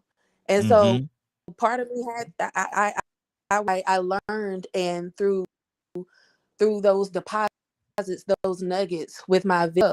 So now when I walk into a room, my aunt said something to me. She was like, "Isn't for yourself, it's to help build someone else." And I held on to that because I'm like, if I'm going through all of this, it has to be for a reason. And why? Then I can hold on to that, and I can endure it, because then I can give somebody else, keep them from having to go. I can deposit those same nuggets into them. So that's what helped. I was just in a room that I know I was not qualified for it last Wednesday. These people have me. They've written for, the John Hopkins hospital. They worked, for a little country Mississippi behind was in the room presenting right along with them. Yeah. So to where I'm just like, okay, we can go a little bit harder now. You deserve to be here. You've worked. Exactly. And that's what it is, man. We have to know, recognize, and understand that we do belong there. We do belong there. And a lot of times people live their whole lives, man, 30, 40, 50, 60 years old, or what have you, never finding that place where they or accepting the fact that they belong. That they belong. Let me go. We got a couple of people on the phone lines. Let me see who we got next. We got Leonard. Good morning, sir. How you doing this morning? Good morning, Raheem in the Morning Glow family. Man, we're talking about how does a person know that I belong in the room? Because a lot of times people live their lives, Leonard, and they just don't take the time to realize that they do belong in the room. They're good enough, smart enough, pretty enough, handsome enough, or whatever, or what have you, to be in that room. How do you tell a person that, Leonard, that have not grasped the concept yet? How'd you get in there? How did you get in there? That's good. That's a good question. But trust me, rooms you don't belong in, you don't get into. Mm-hmm. So it depends on how you got in the room to begin with. Mm-hmm. Because if you're looking at life through those types of glasses, that's more of a personal issue. I can hold my own in any room. Excuse me. Mm-hmm. You know, I've never walked in a room feeling less than anyone. That's good. So I can identify with that. Mm-hmm. I know about being unprepared, but never non-deserving to be in the room. Okay, that's good. That's good. K with the E. What do you say to that? How have you got to the point where you know that you belong in the room, K? And good morning. How you doing this morning? Good morning. Good morning. Fine, everyone. You know, it's funny y'all talk about that. My cousin was hanging out with this girl and her auntie, and didn't know that the auntie was going that way, and that he ended up in a gay club, and a guy walked up to him and said, "You don't belong here," because he looked like he didn't belong there. And it was too funny when he told me about it. So you can definitely end up in a room that you don't belong in, following people and not knowing where you're going. Yeah. And I'd have been to a meeting before, and I was like, why am I at this meeting? Like, I was just sitting there listening, and they was talking big figures and everything. And I was like so confused. Like, why am I in this meeting? Well, when I tell you, the Creator had me in that meeting because I was going to become staff with that company. And so I needed to know this is how they get their money. This is what they do with their money and all of that. And when I tell you I found it out before I came staff, I did. Just being invited to a meeting. So I've been invited to quite a few meetings. And when I get there, I'm like, why am I here? Like, I don't fit in here. I don't have nothing to do with this. But since they invited me, I'm here. I'm listening. And it happens. You do end up places that you be like, why am I here? You don't even know the reason you're there. That man upstairs put you there. So sometimes we do end up places and we try to figure out, why are we here? You can't figure out why you're here. You just got to do for that moment. You got to just pay attention. You're there to pay attention. Pay or pay attention. Exactly. So, that's and good. I'm like Leonard said, I don't go in a room that I don't feel uncomfortable, and I can hold my own in any room. That's good. That's good. Cassandra, good morning. How you doing this morning? Good morning. Have you always belonged or felt as though you belong in the room, Cassandra? No, I haven't. Wow. I haven't, and that is because of my personal. That was a personal thing for me, because I grew up feeling very insecure and inadequate. So when I'm standing in front of 5,000 people at Sundance Film Festival, and I'm talking on the same stages as major stars, A-listers, stars, and I'm like, what in the world? What happened? How, this is crazy. But I know that I was already equipped for it. Yes. And people will make you feel like you don't belong in a place. They will do that. But you have to know, and I'm a mouthpiece. I always have been. And people have always wanted me to be quiet. Civil and human rights is not an easy thing to stand for. It really isn't. And, Dr. Charles Steele says something that blows me away every time I'm in his presence. That's the president of Southern Christian Leadership Conference, national president. And he says, I don't want to be I don't want no scared Negroes around me because they'll get you killed. Yeah. And Yeah. sometimes you can't be afraid. If you're standing for something, for the things that I stand for, I will die for. Yeah.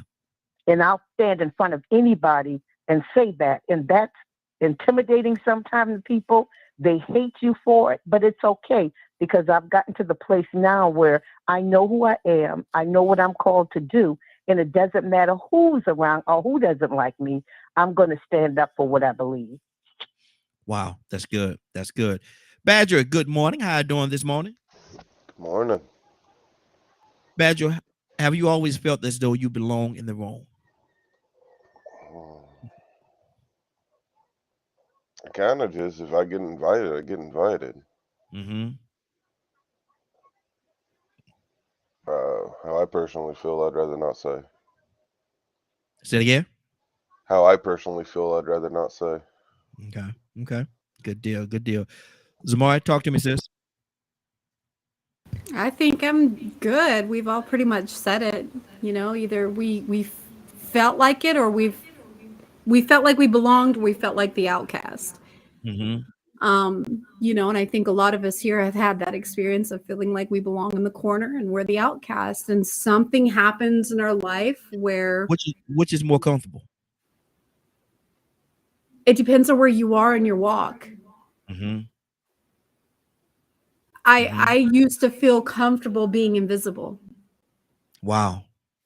Because if I'm invisible and I'm in that corner, then I don't have to worry about being hurt by anybody because nobody's looking at me.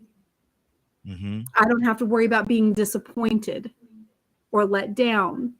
So sometimes it's easier, right, to be in the corner when you're in that place. But once you come out of that and you find your voice, you find yourself, you find your confidence, then you're comfortable wherever you are. Wow. That's good. That's good. Ryan, which one do you think most people would find more comfortable? The being out front or being in the safety, using that safety net, which is the corner, where you don't have to be heard, don't have to be seen, just be there, and that's it. Which one you think most people find more comfortable? I think most people find it more comfortable to be just left alone. Mm-hmm. They like being in that corner. They like being insignificant, simply because it alleviates the pressure. Mm-hmm. They don't have to feel like they're held responsible for anything. They don't feel like they have to put on that act or the show. They don't have to fake it till they make it. They can just be off in the corner hiding. So, but I appreciate people that are willing to come forward, because it takes gusto, it takes some guts, you know, to assume the role that you're supposed to be in. Yeah. We're not meant to be hiding off in the corner. Mm-hmm. We're not meant to be alone. And it doesn't matter what walk of faith you come from, you're not supposed to be by yourself. Mm-hmm. And there's too much burden in this life to try and hide off in the corner and let it compress you down to where you're nothing. Exactly. So it's good to, even if it's, you know, getting amongst a group of hermits, eventually one of those crabs is going to crawl out and take the helm, and maybe that'll, you know, bring some others up with them. But it's definitely easier to be insignificant. I mean, it's the same for me. I started out low man on the totem pole. You know, everybody noticed the work I was doing, but I could just go through my day, coast, and get done and be out. Mm-hmm. Yeah. Yeah. Now I don't have that opportunity anymore because I stepped up and took that role. So now it's all day long, phone calls, emails, text messages. Yeah. So it's called accountability. Yes, it's accountability, but it's also, it puts you in a position to where you're less comfortable for sure. Absolutely. Absolutely. Absolutely. Toya, you want to tell you with the Toya? Yeah, I'm hanging in here by a thread. Okay, well, Toya, I want to say something to you. Let me say this to you real quickly before we move on. Congratulations. Congratulations. Yeah. There you go. Throwing me off again. Congratulations on what? You got the job. You have an interview this morning, right? Okay, you better say that then. Okay, thank you. I'm gonna go ahead and take that. Now I see what road you going down. Okay. Yes, sir. Congratulations. Yes, So sir. you walk. Thank you. You walk in Let's there. do it. I'm with it. You walk in there and you tell them that they had a position that was available. They had. That's right. They, That's right. they I'm don't. with it. You already know. Yeah, I'm they don't glad have. you know your sis. Yeah, just tell them they had a position. They had it. Yeah, they had it, but it's filled now. Yeah. So what we need to do? What's our next And move? listen. Let me thank y'all Mhm. for y'all prayers. Absolutely, absolutely, absolutely. Now, Toya, is it safe? Is there safety in being that hermit in that corner? And Absolutely. why? Because sometimes you need to energize. You know, we forget this world is about energies and spirits, man. Mm-hmm. You know, I just watched something last night that reminded me about the incubus and the succubus and meditation. And sometimes you need downtime. Everything got assistance maintenance check. Mm-hmm. And you know what you're not going to be able to do? You're not going to be able to use that system temporarily. We are sorry for your inconvenience. Okay? So, yes, sometimes you do have to unplug out of this matrix. Mm-hmm. This place will drive you crazy. Talking about fitting in rooms. And like Kay said, all rooms, honey, ain't gonna be the room for you. And you gotta go and you gotta get that stuff off of you. So absolutely, yes, there are moments in life that you're gonna be in the wilderness. Mm-hmm. You might need to be in the wilderness. And it should only be for moments, not forever. So absolutely, I believe that there are moments in life where sometimes, yeah, you gotta unplug. And that's that you time, that's that meditation time, that's that time you give back to just the universe. Mm-hmm. Not your job. You know what I'm saying? Not your family, not nobody, because you might have missed a step. Mm-hmm. But I do think that there are moments in life that those seasons are for specific people. And I got to thank bro about that. Remind me about that the other day, that conversation we had about seasons. Yes. And periods in time that are yours and that are not yours. Mm-hmm. And some of them seasons include a sleep season, a hibernation season. Mm-hmm. You got to unplug. You got to check out for just a moment. Because your season is gonna come back around. And you know what? There's always a place in the broadcast that, and I say that God tell me that okay, it's time to turn the corner. And I think we just hit it because it opened up the door to the next conversation we're about to have. But before we do that, does anybody have anything that they want to say on this topic before we move on? Okay, Shanavia. Yeah, I was gonna say in the Army I saw young Americans, young black men, young white men, young black women, and young white women come in basic training, and you could see all of our insecurities, just about inferiorities and all of that. But I watched those men and women turn into some of the most powerful leaders, man. I guess the military got a program, a nice program, where they can, fashion you or coach you and bring out those things that are in you that you didn't even realize was there. And so I just appreciated that experience in the military to this day. I appreciate having lived that and experienced that. That's it. Good deal. Good deal. Navy. Yes, sir. I'm gonna ask you a question, and you really need to think about the question I'm about to ask. And this is a question, the direction we're going in right now. But I need you to really think about what I'm about to say. Okay. Oh Lord. Okay, you can start with me. Okay, I'm ready. Yeah, I'm gonna start with you. And think of yourself as, I guess, as a seed, but as a seed person, whatever, however you want to put this thing, however you want to frame it in your mind. But does dirt on your face mean that you're being buried or planted? And what is the difference? That's a good question. Give me a good answer. I'm trying. I'm trying. I think that it depends on the dirt. I feel like it's, sir.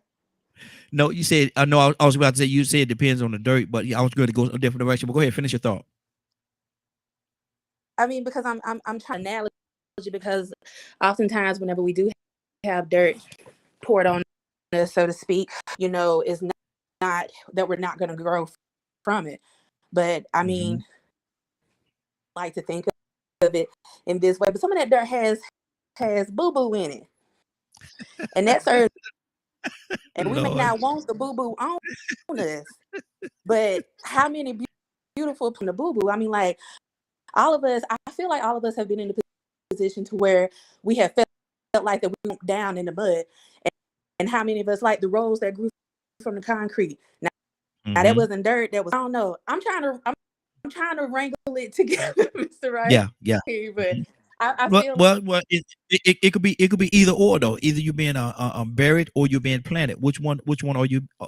Which one is happening to you at that particular time? And a lot of this depends on the receiver of who you actually asking this question and what stage they are in their life. And so there's a lot of things that plays into this. But go ahead. You're doing good. Go ahead. I agree. I mean, like, even going back to what Toya had previously said about I'm gonna always choose to be planted rather than if you think you burying me. I don't know, y'all know I ain't no Bible scholar, nothing like that, but I know they all that shook the dirt off of him until he rose to the top. So I'm gonna always choose to shake the. I'm never gonna let anybody bury me. Okay, good deal. Tucson, what do you say to that? Tucson, dirt on your face. Are you being planted or are you being buried? What is the difference?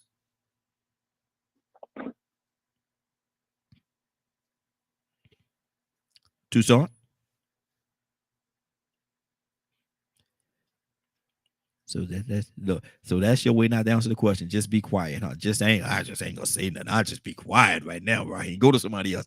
Cassandra, no, he's at work. He's probably on another call. Cassandra, what's on your heart? Talk to me. Are you being planted or are you being buried? Well, sometimes it may be one or the other, but both of them can be good, because sometimes people think that they're burying you, but you're actually being planted to grow. So there's scripture that says that one plants, one waters, and God gives the increase. So the beautiful thing is, even if you're in the dirt, God is allowing somebody to do that, and then you come out of it, smelling like a rose. I'll use the analogy that Navy did. I've never really worried about which way that was going, because I know that there's always been a divine plan. So even when someone thought they were throwing me in a grave, I rose again. So over and over again. So it can work either way for you. So it's just what God has planned is always my thing. No one is going to do anything to me that God does not allow, because I belong to him. And so if he lets them do that to me, then that means he has a greater plan in store for me. Okay, that's good. That's good. K with an E, then going to Zamari, then we're gonna go to Ryan. I want to see what's on Ryan's heart on this one right here. I see he got his finger, but I think he's thinking over there. So K with an E, what's on your heart? You said planted or what? Buried or planted? Are you buried, or are they burying you, or are they planting you? Most definitely planting. I'd never buried. Ever think nobody can bury me but me, and I ain't ready to bury me. Okay. Zamari? I'd like to say, if I've got dirt on my face, it's because I've emerged. I've already been buried, I've already been planted. I've been through it all. Now I've emerged. Wow. That's good. That's good. Ryan, talk to me, brother. He's shaking his head. Yeah, he like that. Yeah, that was good. Mm-hmm. I tend to think of that question as a spiritual question as well as a physical. And I think as people, we need to understand that it's okay to be buried from time to time, because there's certain parts of your life that have to be buried. And that dirt on your face, like my wife said, is as you emerging from the change. You know, I use this analogy all the time. Like, it's winter time right now, and you know where we're at. You go outside and you look, everything's dead. The ground is completely covered in snow. It looks devoid of life. It's cold. It's frail. You know, you feel like death being outside on certain days. But you always have to remember, even though that grass or them trees or those other things in nature are buried out there, you have to look to the future and remember that the spring is coming and there's going to be a rebirth. And it's very, very important for your inner being, your mental, your spirit, to remember those things, that the seasons are here for a reason. And it's always to promote growth. And death may be sad, but those seasons of death in the end are a blessing, because we're watching the old go away and we're welcoming in the new. And it's amazing that you say that, because I tell people all the time to present themselves like the oak tree in the wintertime. Because you know the oak tree in the wintertime has no leaves. All the leaves are gone. So this is exactly authentically who I am. I don't have the leaves to hide or to shield or to cover up anything. I have no leaves. It's that oak tree in the wintertime. That's what you need to be every day. Every day. Badger, what's on your heart, brother? Are you being planted or are you being buried? That depends on your mindset. Badger, we're talking about you, brother. Here we go.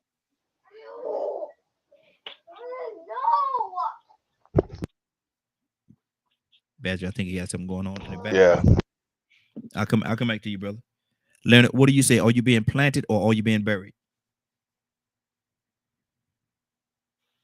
Well, you know, to me, it's neither planted nor buried. I love dirt, so when you bury something, there's no expectation. God made dirt, and dirt don't hurt. Go ahead, brother. But planting something completely different. If you nurture something that's planted, it'll grow. The dead ain't going nowhere if it's buried and it's dead. That's not always true, Leonard. And I'm gonna tell you why. Well, let me explain why I say that, because you know, somebody listening may not understand. They say, Raheem, what are you talking about? If you know the process of a seed, and before a seed is actually planted and can bring forth life, it have to totally die. That seed have to totally dry out and die, and then you can plant it in the ground. And then that if you plant a seed, if you take a seed out of an apple and you just plant it in the ground, that seed's not gonna do anything until it dies first, until it totally dries out and dies first, and then it'll start sparking. Then you start seeing something come up through the ground. And so, but anyway, go ahead, finish your thought, brother. That's my thought. Go ahead, finish yours. I guess it depends on the person's point of view.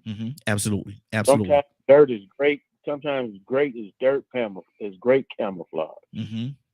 It is. You know, sometimes you notice how, I don't know how many people garden and things like that. I do. But you know, you play in dirt, the better your nails get, your hand when you're in good soil. So one, it's a difference between even dead and living soil. Yeah. And we tend to believe that, you know, when you're looking at it from a burial point of view, that's so final. You know, as if life is just over with after that. I'm not one of those people that believe that type of thing. Good deal. And you're right about that plant though, but we got that red dirt down here in Georgia, not Georgia, but down here in Georgia. So so it's a little different, brother. It's a little different. Toya, you want to see what are you being planted or are you being buried?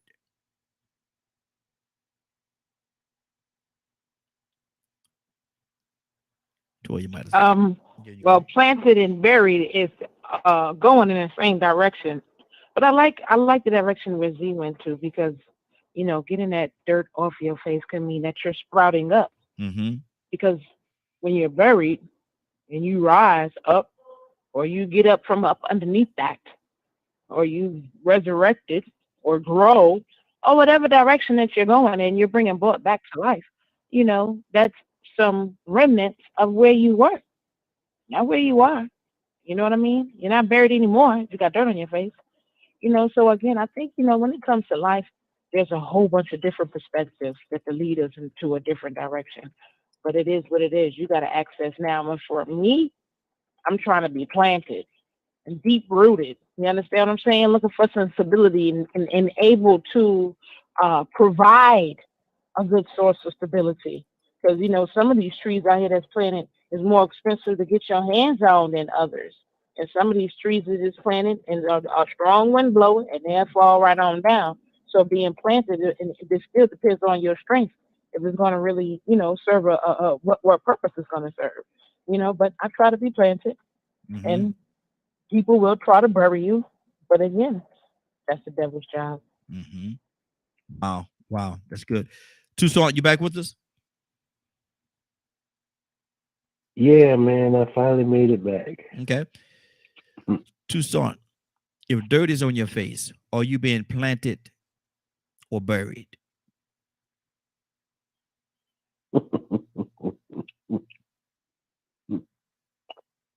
Oh God. Oh man. That's good right here. Why thank you, sir. Genius. Why thank you, sir. I come on with a good one every now and then. Every now and then. That's good. Every now and then. I might come on with a good one. I might got one more good one in me this year. And it's just what is it, February? Yeah, I might got another one. Yeah. Ask me that one more time so I can get that to my head. If dirt is on your face, planted or buried, are you being planted or buried? Both. You got to bury the seed. I don't mind. I don't mind either. You do what you want to. Mm-hmm. Because if you put dirt on my face, mm-hmm. there are people that try to bury folks all the time. But see, here's the thing right here.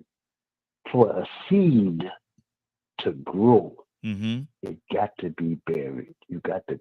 I know you throw some seeds off on just throw them out there, but the sun get hold to them, mm-hmm. or they might be on stony ground. You know the parable of mm-hmm. the sower that sowed seeds. Mm-hmm. Mm-hmm.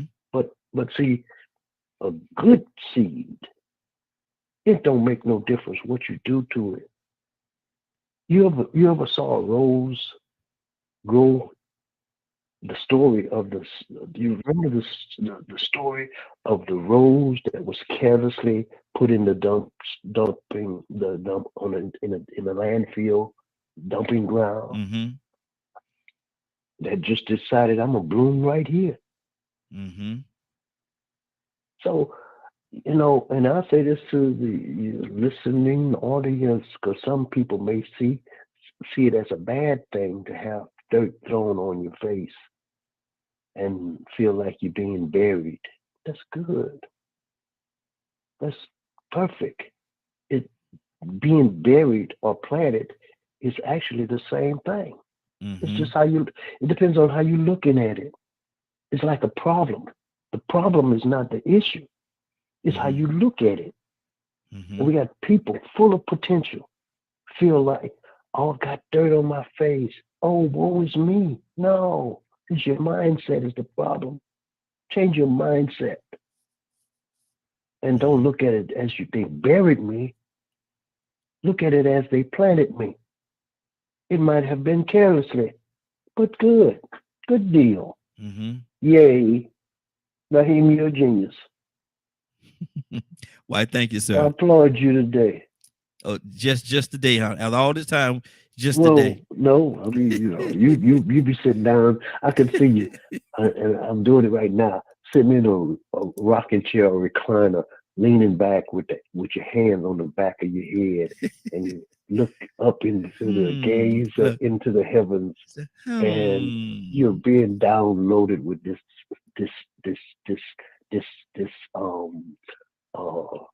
jewel of or vault of information that you can just present to the people and open their mindset. And here we come on the DKM with people from all over the place, and we just come in the room and we just blank, and all of a sudden we explode into a bunch of information for the world. Exactly. You're a genius. And what am I gonna say? You can say it for me. Go ahead, say it for me.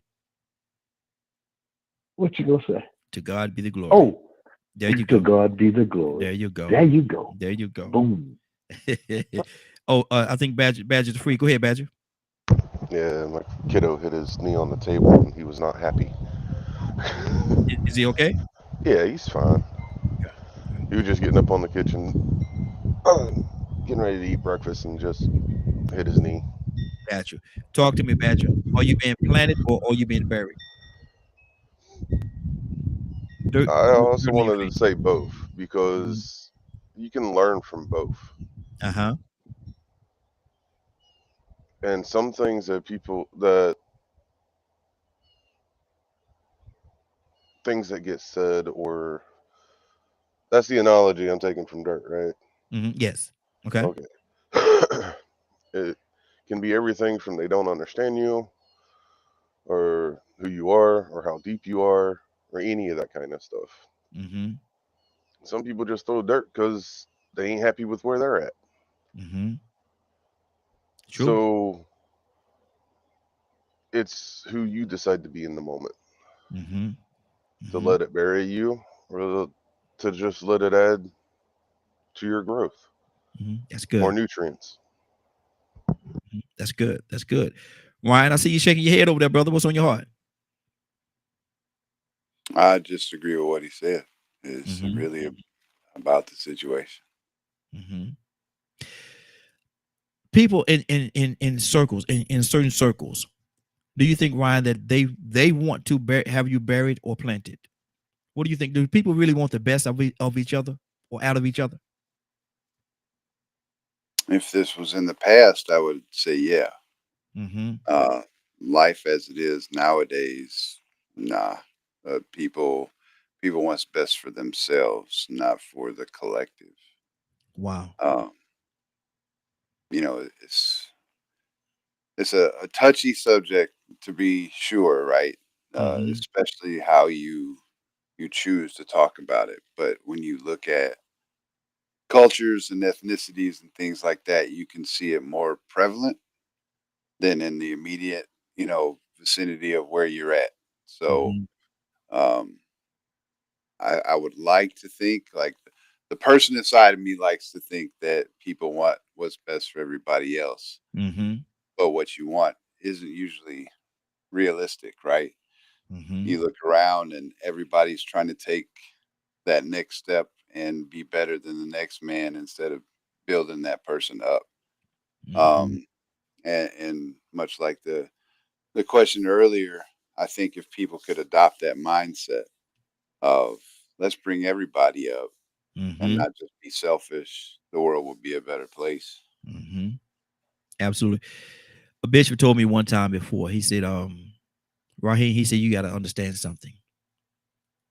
Because I was trying to do different things in the community and stuff like that. He said, look, you got to understand something, man. People don't care how good you're doing, long as you're not doing better than them. And I was like, wow, what do you mean? He said, look, he said, man, everybody's not gonna be happy for your successes, especially if they think that you are doing better than they are. And that's where all the negativity come in at. Let me go to Cassandra. What's on your heart? Cassandra?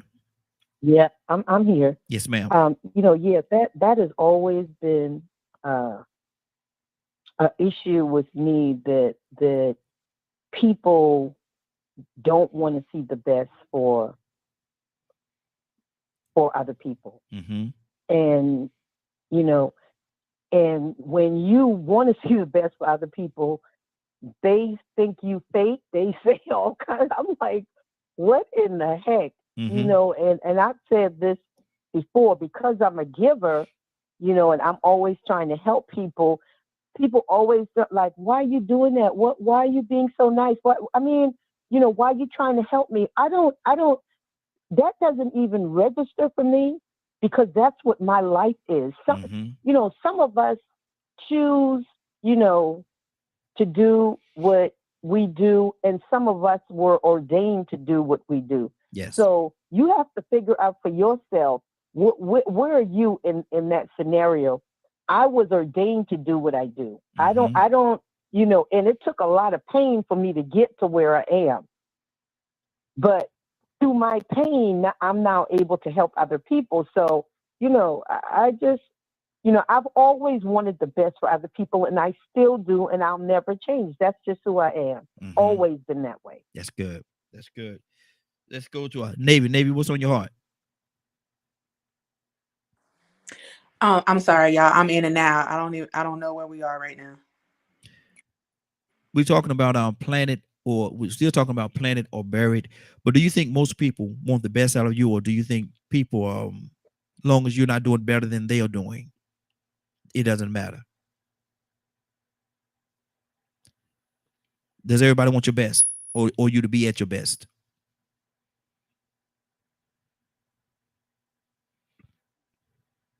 Navy? Okay. She may have some issues going on with her connection. Kay, what do you say to that?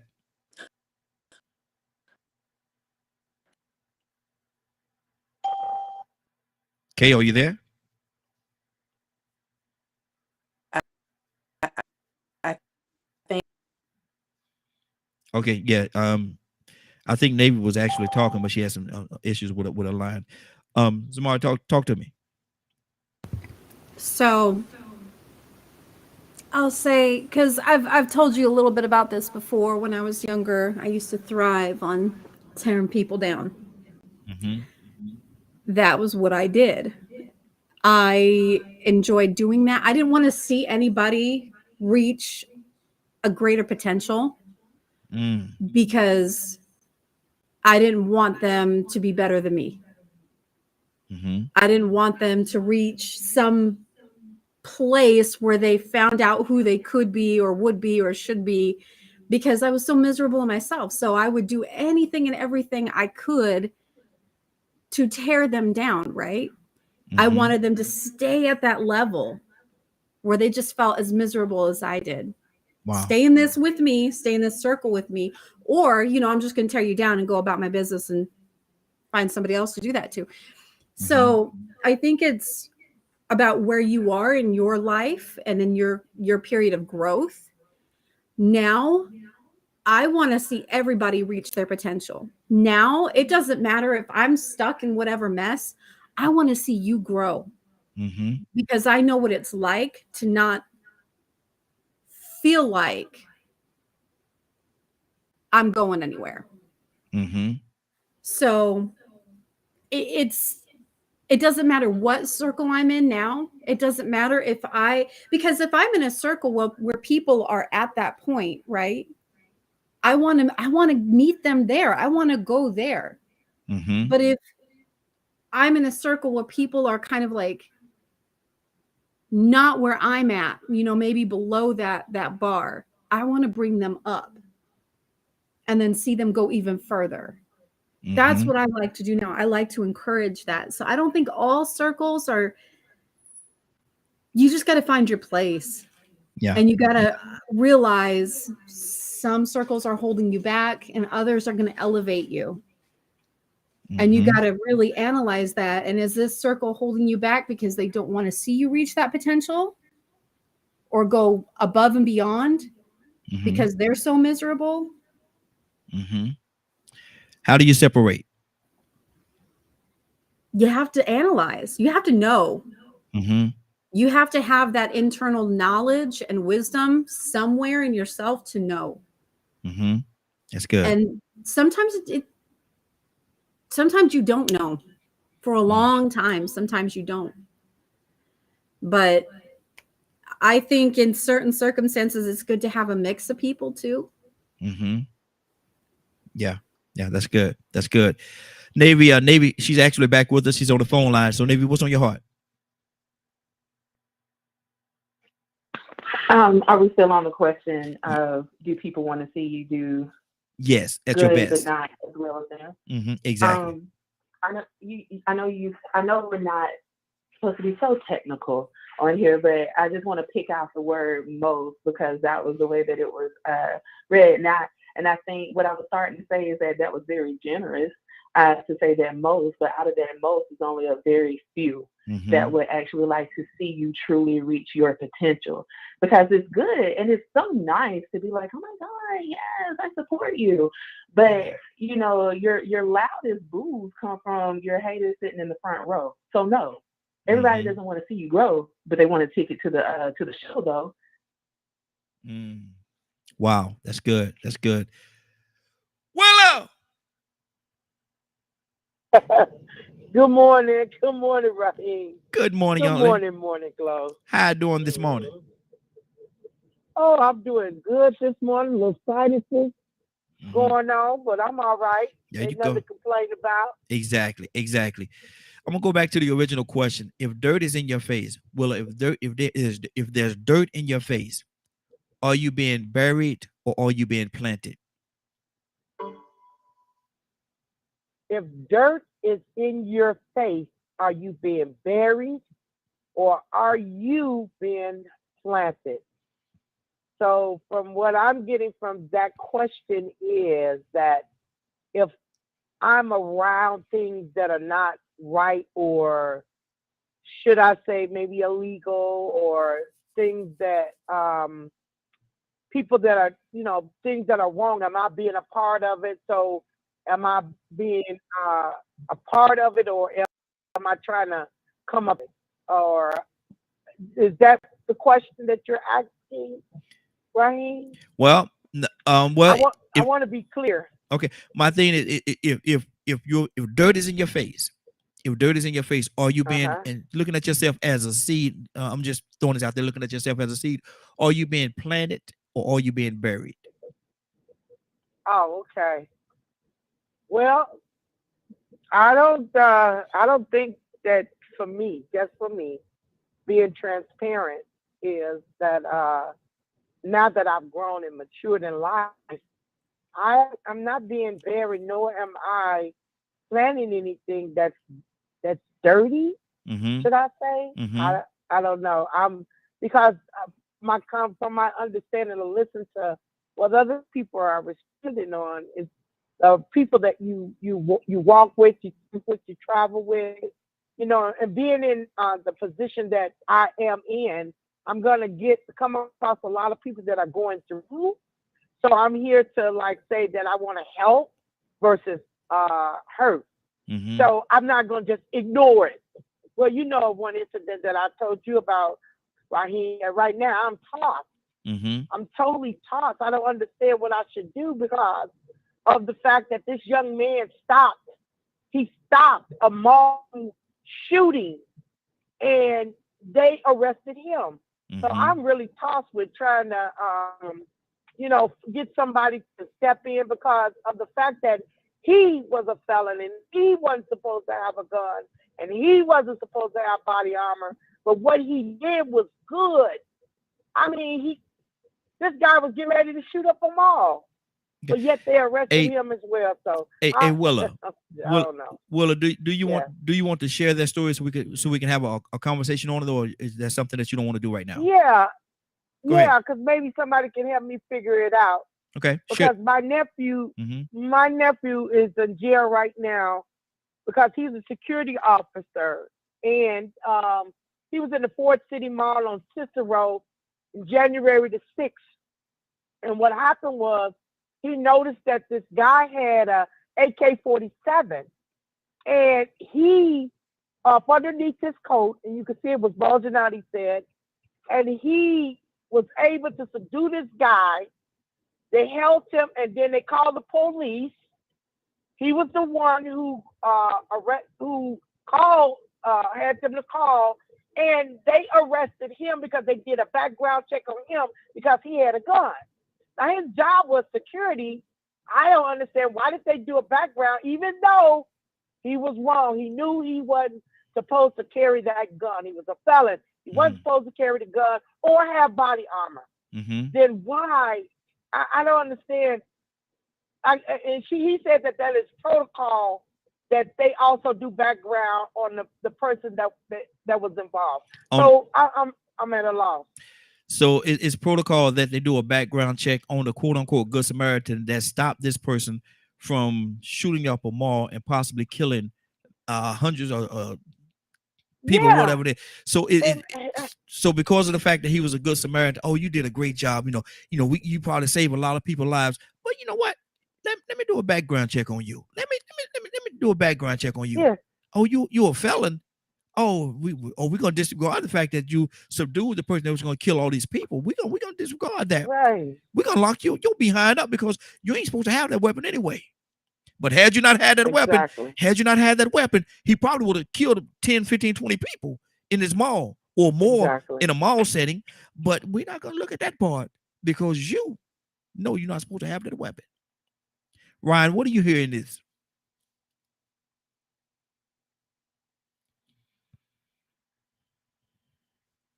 Sorry, I had to put my headset back on. Yes, sir. So this is one of those subjects that I was saying earlier, both sides of the fence, right? Because I got this. Yeah. That used to be me. Yeah. And it's hard, right? Because the laws are what the laws are. And yes, it is protocol if you encounter somebody with a weapon, regardless of who they are. You could just be walking down the street and, there are states that are open carry. And as long as you have that weapon holstered, nobody's really going to say anything to you. But you have to look at, and I'm not excusing the actions, so please don't take it that way. But you have to look at all sides of the scenario. As an ex-law enforcement officer, you put in positions every single minute of every single day where you literally have a split second to decide whether yourself is going to live or die, not to mention everybody else around you.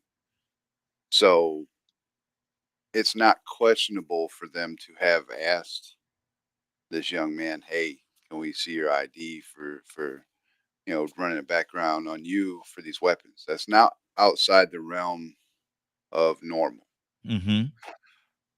Do I think he should have been arrested for doing what he should have done, what any normal person should have done in that scenario? No, not at all. But you have to take into consideration also, if they did not apprehend him and just let him go on his way, and something came back later on, or someone went and told, hey, they had a guy, he had a weapon. What was his name? Let me see your notebook or see your logs. And they didn't do their due diligence. And that's going to cost them their job, right? It's all around a sticky situation. But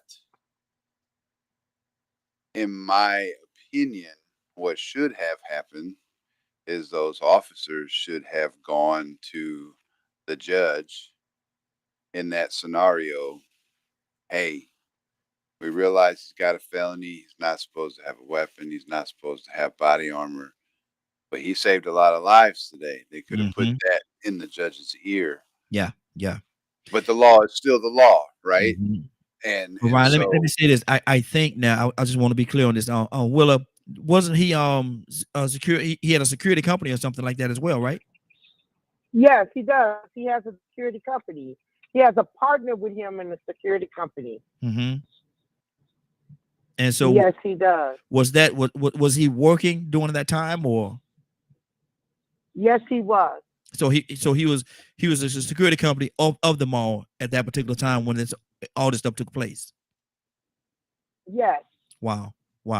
Go ahead, Ryan. That just puts a different spin on it for me.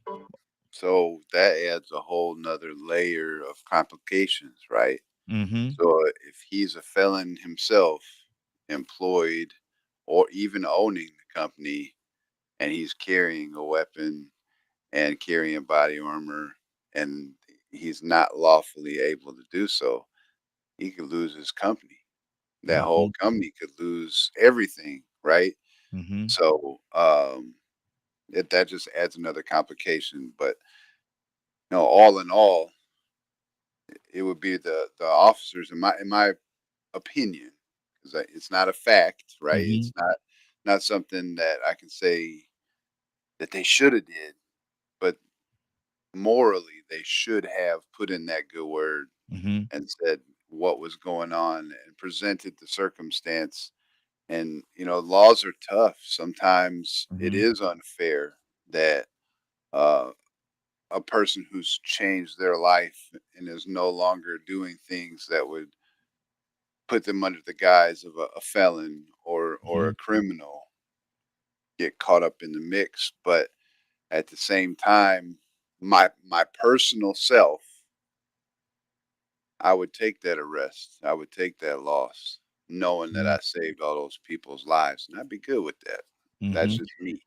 And see, my thing is, we can't say what the officers should have done, but we can say what they could have done, and that's to go and to speak up on his behalf in the court system and let the judge know that, hey, this guy, yeah, I understand all the stuff that you see on the paper, but let's look at the life side of it. Let's look at the life side. The life side is he possibly saved a lot of people because this guy had this assault weapon. And he could take a lot of people out in the mall with an assault weapon. It's easy to do. And so let's look at the human side of it. Let's just take a look at the human side and deal with it from the human side for just a second. And what would you do if you had to deal with the human side? Tucson, what's on your heart?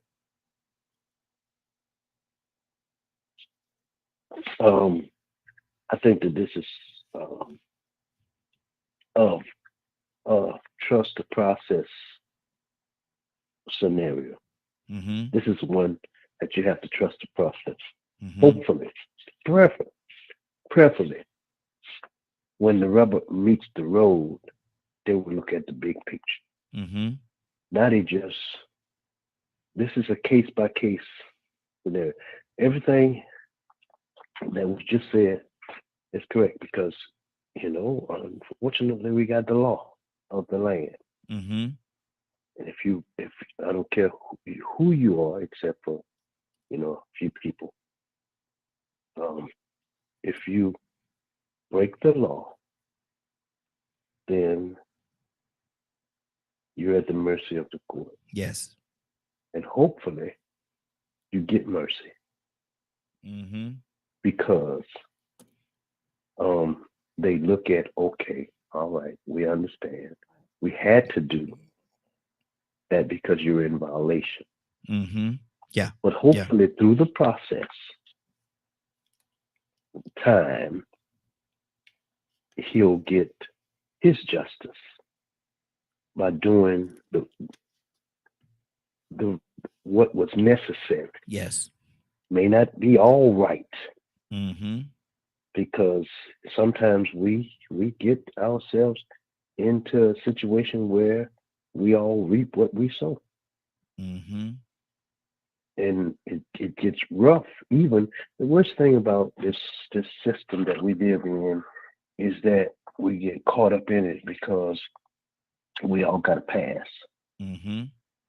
And in a split second, we don't consider our pass in detail until it shows up. Wow. And this is what's unfortunately, the ugly picture of this is it showed up. Mm-hmm. Wow. And because if I have a weapon and I have a felon, then when they brought me to whatever case it is, when they let me go, when I was freed, they let me know what I can and I can't do. Yeah. Now, It's guidelines. sometimes There's guidelines. Yeah, it is what it is, unfortunately. But what I'm praying for, and I think that we'll do.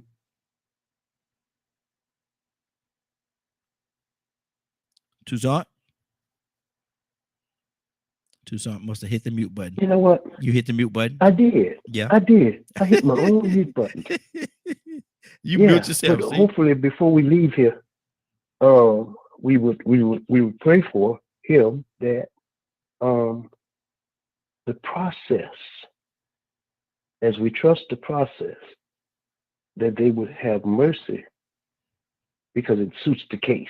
Mm-hmm. You ever heard somebody say mercy suits the case? Yeah. Mm-hmm. Because if he wouldn't have, we'd be talking about a whole different thing. Yeah, exactly.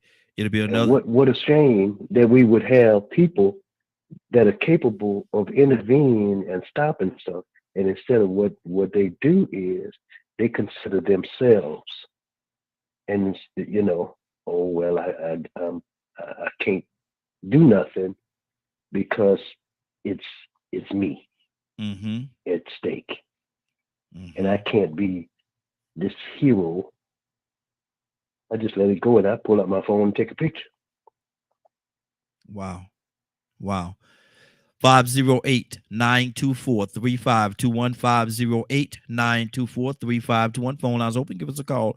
What do you think should happen in this scenario? We probably have some of our listeners out there that says, well, he know what the situation is. He know what his conditions were. And for him to have a weapon, he was wrong. So that's why he was arrested. Some people will say that.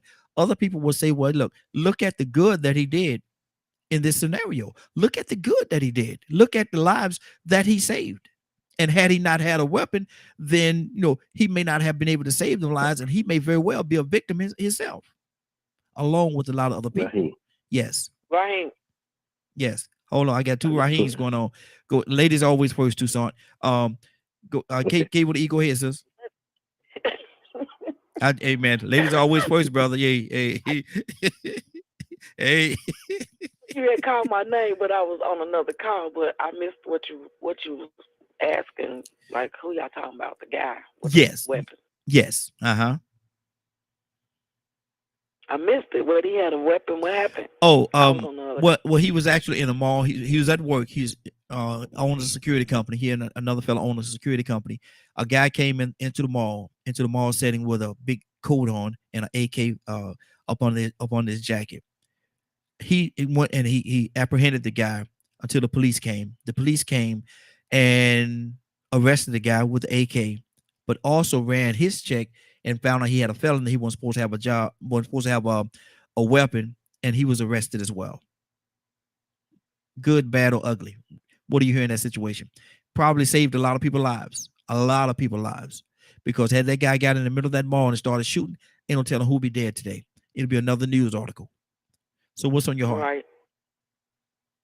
He saved a lot of lives. He did do that because they don't know what intentions that guy had that had it. Mm-hmm. But them doing their job and doing the report, they had to take him because, I had a friend right here in Kansas City. He's a bouncer, and his job requires him to have a gun, but you're a felon, so you got to go about it the right way. It's a way to go about it, and they hired him, so I'm sure they backed him and they didn't have no problems, but you got to go about it the right way. You did your job, but you should have did your job as covering yourself as well, being a felon, and you know the rights and you know the law. So, but in a situation like that, how do you cover yourself? Because had you, if you didn't do anything and the guy shot and killed those people, maybe even to include yourself, where's that line? Cover yourself as far as like. I had to tell my friend, you knew when you went and got that job as a bouncer, you were a felon and you're not supposed to have a gun, so you get pulled over one night leaving the job.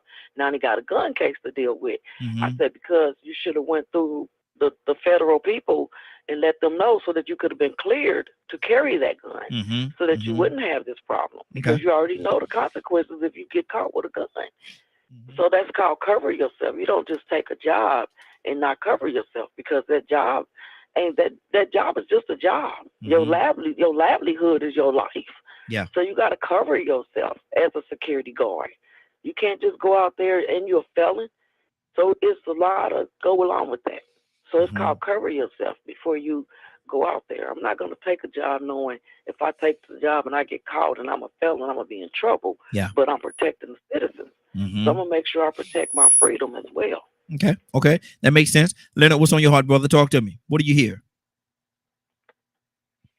Just listen to the scenario. But just like Ms. Kay said, you knew when you took the job you shouldn't have had the gun in the jacket. I mean, that preceded long before this incident. So you were already in the commission of a felony. Yeah, that's why I say you have to make sense. You know what I'm saying? You have to make sense first. Now, of course, the prosecutor should be appealed to drop charges. But then again, you have to realize, why are you running a company that requires you to have this weapon and this body armor, and you know your situation? Wow. Hold on one second. Well, he didn't shoot anybody, did he? He didn't have to shoot the guy to apprehend him, did he? He just had him at gunpoint. Yeah, he didn't shoot anybody, but I think the reason why he thought it was okay was because it's not the first time that he subdued somebody in some area and they didn't run his background. So that kind of, I guess, gave him what they're saying. Everybody's saying the right thing, but what he thought was that because he wasn't, they didn't do his background prior in the other cases that he was able to get other people. I guess he thought that it was okay. You know what I'm saying? Yeah. Because this wasn't the first time that he was able to subdue somebody, not in this case, but just doing his business, being in a nightclub or, guarding some other thing where he had to do that, have people arrested. They didn't check his background, but they did this time.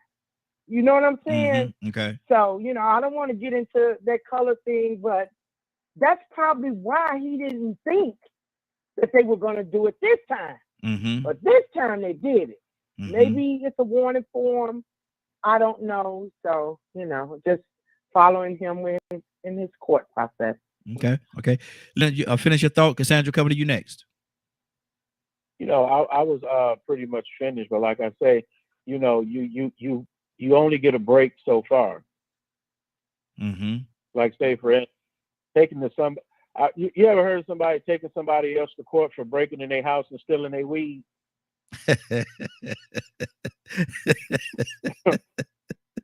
You know what I'm saying? Okay. Or even a better, on the other side, a good example. Jesus was doing what was right, but they still killed him. Yeah. So people have to look at that, and you have to look out for yourself. Robin Hood may have been a good to a lot of different people, but he was still robbing folks. So just because you think it's good to do, don't mean it's always looked at the same way from different perspectives. Wow. Okay. Cassandra? Okay, I had to get off for a moment. What are we talking about now? Well, we're talking about the situation that happened on Willa's nephew. He's actually he's locked up right now because he had a security company and he was working in the mall. Guy came into the mall, with an AK up on his big coat.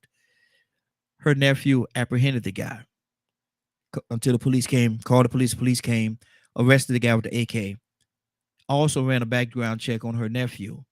And because he's an ex-felon, still working as a security, but he's an ex-felon, they locked him up as well. What do you hear? I don't want to guide your opinion, but what do you hear?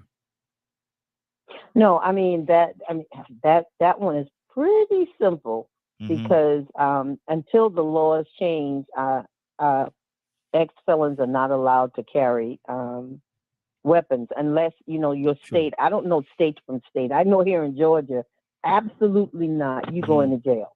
You go into jail. So if we want it to be different, if we want them to be able to carry arms for whatever reason, we have to change the laws within your particular state or county or whatever it is. I believe it's state to state.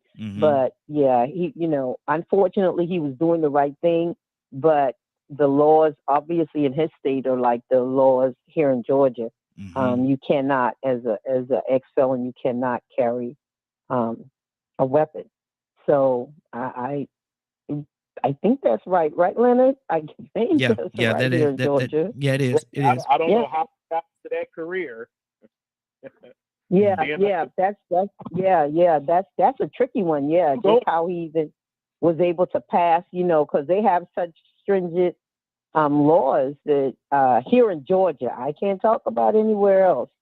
So I definitely I hate that happened to him because he's he was trying to work and do the right thing, but our laws are very very hard on that. Let me tell you something. The street guys, they got all of the guns, they felons and stuff, and they got more guns than the police, I think sometimes. So, we sort of messed up in that. Exactly. And see, it's very slippery. It's very slippery because do you not even take into account that excuse me, that he did save lives? Do you not look at the fact that had he not been there or done anything, that guy could have gotten into that mall setting. I'm understanding a mall, a lot of people. There's a lot of people in the mall all the time. Who would he have been able to take out? They're not going to take that into account, Raheem. They're only going to check once they check his record and see that he's a felon. That's all they see. They're going strictly by the law. So that's why I'm saying either we're going to change the law or we're going to enforce the law. And I think Leonard says that a lot. We have to go. If you want the laws changed, then go and have the laws changed. But until they're changed, we're going to have to go by what is written already. And see, that's the part that's very tricky to me. And I understand what you're saying, and I'm not saying that you're wrong at all. I agree. I do agree with what you're saying, but how do you do that though?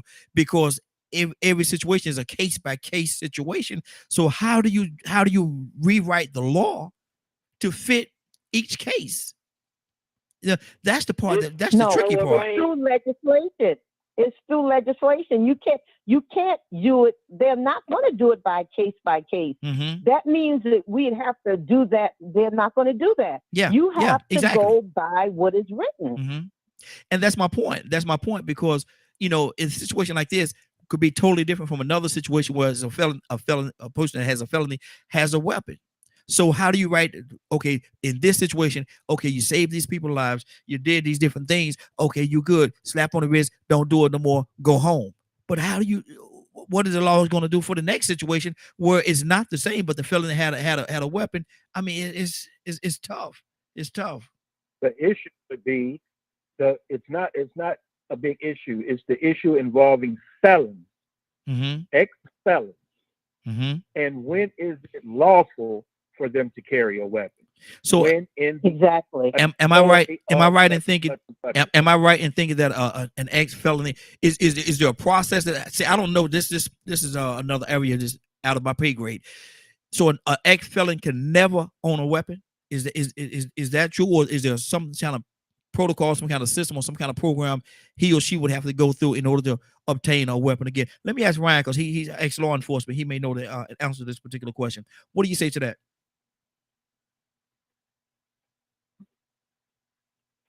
My understanding is it's a state-by-state case as far as what types of weapons. So I know that in certain states, felons can have a shotgun or a hunting rifle. But it legitimately has to be a single shot hunting rifle, not a rifle like I got in the closet, the 32 shots, So, but But to touch base on what you're asking, there are some states that allow you to get things expunged from your record, but you have to meet certain qualifications, right? Mm-hmm. To get that done. Exactly. And the only way that we could change this, because it is a slippery slope. If you say, oh, all felons can carry a weapon again after a certain amount of time, you're just asking for problems because some people just don't change. Yeah. There's a reason why recidivism is ridiculously high in the corrections area Mm-hmm. of law enforcement. So I think the answer would be a merit-based system. How long you been out of jail? How long you been clean? How Mm-hmm. long you been holding down a job? Are you showing that you are now again a productive member of the community, of your Mm-hmm. state, of your society, that we could give you this opportunity to show, hey, I've changed. Let me Mm-hmm. have my rights back. Mm-hmm. Because we can't just blanket it and give everybody. That's a problem. That's a huge problem because people fake it till they make it all the time, right? Mm-hmm. Mm-hmm. In my experience with law enforcement and corrections, like those guys that get out of jail and stay out of jail, they cut off their communications with their partners from before. They move to a different area. They go and get themselves a good job. They'll go and spend 6 to 9 months in a rehab instead of 30 days. Like there's signs that you can see. And those guys that follow that same procedure when they get out, they don't come back. And those are the guys you can focus on. But those guys who get out and they keep tripping up and tripping up and tripping up and going back and going back and going back, and they say the same things to the judge. Oh, it was a mistake. It was a mistake. It was a mistake. How many mistakes you're gonna make? Like those are the types of individuals you have to watch out for, right? Is it nephew? Yes. He sounds like he was doing the right things, right? He's working for a good company, doing things the right way. He's got a good heart, obviously, trying to protect people like that. So that would be one of those merit-based cases, right? Let's go ahead and look into what's been going on with him since he got hit with this charge. And then maybe we can make some adjustment, maybe move that off of his record so he can continue doing what he loves. That's the only real workaround. He just, like everybody's been saying, the law is the law. And if you bend the law for one person, it creates a problem. It does. It does. Badger, what's on your heart, brother? Let Leonard go first. Oh, my fault. Go ahead. I can't hear you. Okay, go ahead, Badger. So, while everyone was talking, I was just doing research, and it depends on the felony and where they're at. And after 10 years, it's different things. But you also have to apply for certain cards. I think it's called a MERC card. Or I might be pronouncing it wrong. Hold on. PERC, Permanent Employer Registration Card. So if he was hired by a security company, they should have been doing a background check and they shouldn't have hired him if it's against the law. So if he was hired by a company, I would have the impression too that it was all right for me to do my job.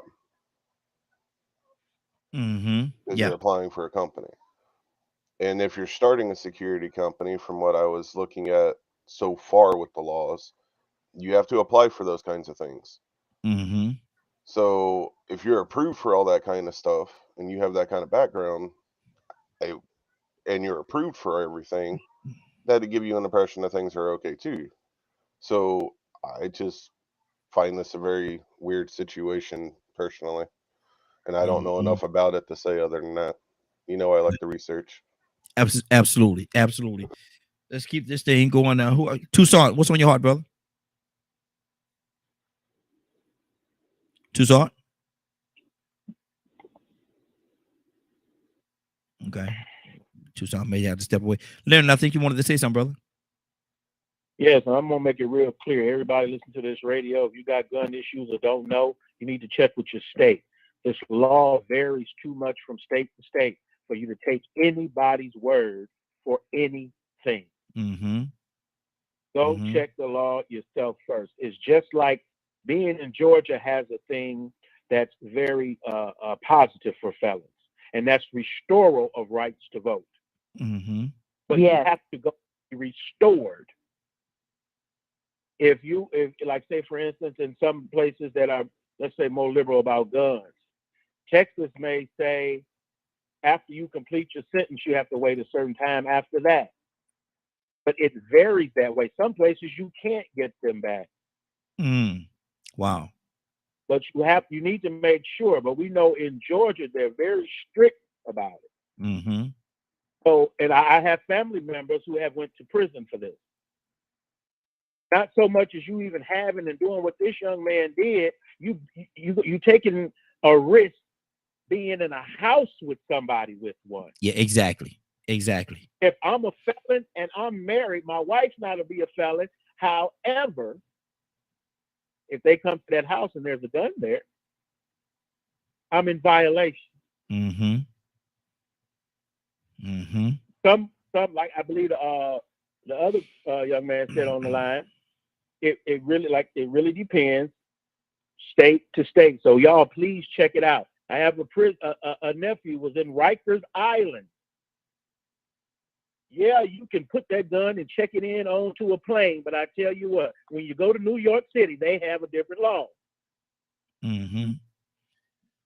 Yeah, everybody else gave you permission. The government gave you to fill out the right form. And New York said you cannot have guns. Mm-hmm.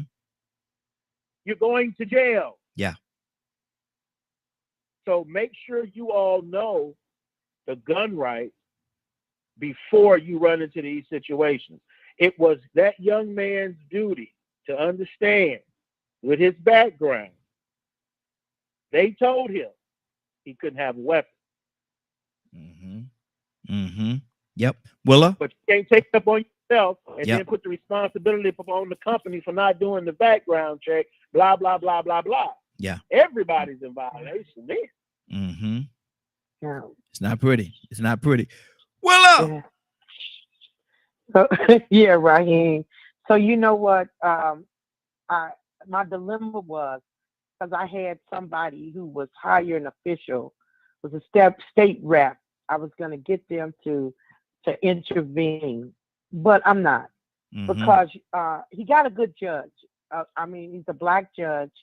The last time we were at court, he allowed us to come in and have a little talk with them and hug them and stuff like that. And usually judges don't allow people to do that. Mm-hmm. And he said that he had not yet made up his mind. So I think he was in like probably the same dilemma that I probably was feeling, but I understand what everybody is saying because he's right. You got to go by the law. If you're going to get in that kind of business, you've got to do it the right way. You got to. Because if you don't, then something may happen and it turns around the way it did. Mm-hmm. So maybe this is just, because I'm looking at the good thing. The good thing is he got a good judge. That's what I'm looking at. Okay, well, the bad thing, he's spending time in jail right now. Maybe he needs to be set down. Nobody is really giving him any guidance. His mother, he lost his mother in 21. Remember, Raheem, I told you about that. Uh-huh. He was put in a foster home. It's so many things to this story that you guys don't understand. That's why I'm like, I want to help. I want to help. And God said, sit your butt down. Let me handle this. Yeah. So I think that I'm just going to keep going, pray about it like I always do. Mm-hmm. We got court tomorrow. I'll be there at 9:00 in the morning, Raheem. Okay. And we're going to find out what the judge's decision is because he didn't even give him a bond. He didn't even give him a bond. He don't have a bond. Wow. So I believe that this is why, Raheem, because of what everybody just said. Mm-hmm. What everybody just said. He's giving them time to sit down, think about what you did, and see where you're gonna go from this time forward. Mm-hmm. Because he's a good kid, Raheem. I tell you, he is. It's just that when he was younger, he wound up in some trouble, and unfortunately, it just, he don't have any guidance. Yeah, it followed him. Yeah. I think everybody, because you fixed my dilemma. Yeah. You fixed me wanted to go above and get somebody to do something different. I'm not. I'm just gonna pray about it and allow God to handle it. To God so be the thank glory. you, everybody. Yes, absolutely, absolutely. Thank you. To God be the glory. Raheem. Yes, ma'am. I have. Cassandra. Oh, was Willa finished? Yes. I'm finished. Okay. That's what's on my heart. Yeah. There you go. And okay. And her nephew is a good example of people deserving a second chance. My son is the total opposite. He don't ever need to have a chance at carrying weapons, in which, I'm sure he do, but anyway, you just have to know the person that you're dealing with. My son is like, he has just decided that he wanted to be a career criminal. I mean, that's his point blank. And he's my child. He came out of my body. And I'm telling you, that's just that has been his choice. All the prayers that I send forth, and I keep praying for him that God will turn his life around. He chooses the type of lifestyle that he wants to live. And he can be dangerous. So I don't sugarcoat or petticoat for nobody. I don't care. I'm gonna tell the truth as is my child, and I'm gonna tell the truth about him. He is one of them ones that don't ever need to have access to weapons. Period. Point blank. Wow. Ryan, you wanted to say something, brother? Yeah, just real quick. I caught it when Willa was talking right at the end about the no bond. When dealing with firearms, if there's a firearms violation, and as far as I know, this is across the board, if you're conducting a crime with a firearm, the automatic is no bond, unless the judge decides to go outside the box.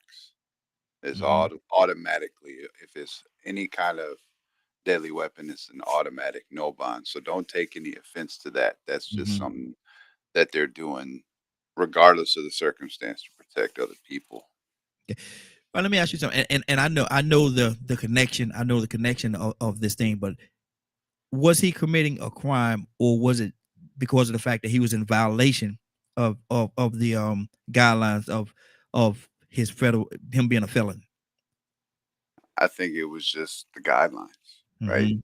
He didn't commit a crime by saving people's lives. Exactly. Yeah. He just didn't follow what was the guidelines set down to him when he was given his freedom back. That's all it was. Absolutely. Anybody have anything else? Kate, was that you wanted to say something, sis? Yeah, that was me. Okay. I just wanted to tell Willa that she said she was going to get somebody involved. That's the Holy Spirit, because you want to make sure that it's a fair treatment. And so you want somebody that can get in there and to tell you what's really going on, because they won't tell you. You also can email the judge. I emailed the judge on my son's behalf. My son was driving my nephew's car, and my nephew left the gun in there. And now he still has to deal with it, because my nephew said he knowingly knew that the gun was in there. Well, both of y'all felon, and neither one of y'all should have had a gun around neither one of y'all. So the attorney said Roy's car, Roy's gun. If Terrence didn't touch the gun and his fingerprints ain't on it, then they can't, it's nothing. Terrence had nothing to worry about. So it's just, like he said, it's different laws, and he didn't commit a crime, but in their eyesight, he did commit a crime for having that gun. So, but just to make sure he get fair treatment, it's okay to have a higher up to look into it and explain it to you from the court's point of view. So then that way you won't be worried, because people say, "I don't worry," but we still worry. Yeah. Because that's your nephew. Exactly. And you don't want to see him go to jail, and he was heading down the right path. So it's important for them to write letters to the judge, people that know him and close friends, to send recommendations to the judge, character letters. It's okay to send character letters to the judge. He needs that right now on his behalf. Absolutely. So that they don't look at it like, because they could do whatever they want to do with our people nowadays. So you do want to make sure he gets the best treatment. So character letters to the judge would just help his case. Good deal. Zamari, what's on your heart, sis? Nothing. I think my husband said it best. And for the people that can't see him but are hearing him, yes, that is my husband. He has finally been able to grace us, and I'm so excited. And listen, But and we gotta have him back too. Don't let yes, this be no time, brother. We here every day. You know, we here every day, 7 to 10. it's hard for him because of his work schedule, though. You know, he's up and out of the house by 4:30 in the morning. But I am so happy that he got to be here and give that advice to Willa today. Yeah, exactly. And I hope you had a good time, brother. I hope you enjoyed us. Good deal. Good deal. Anybody got anything they want to say before we get out of here?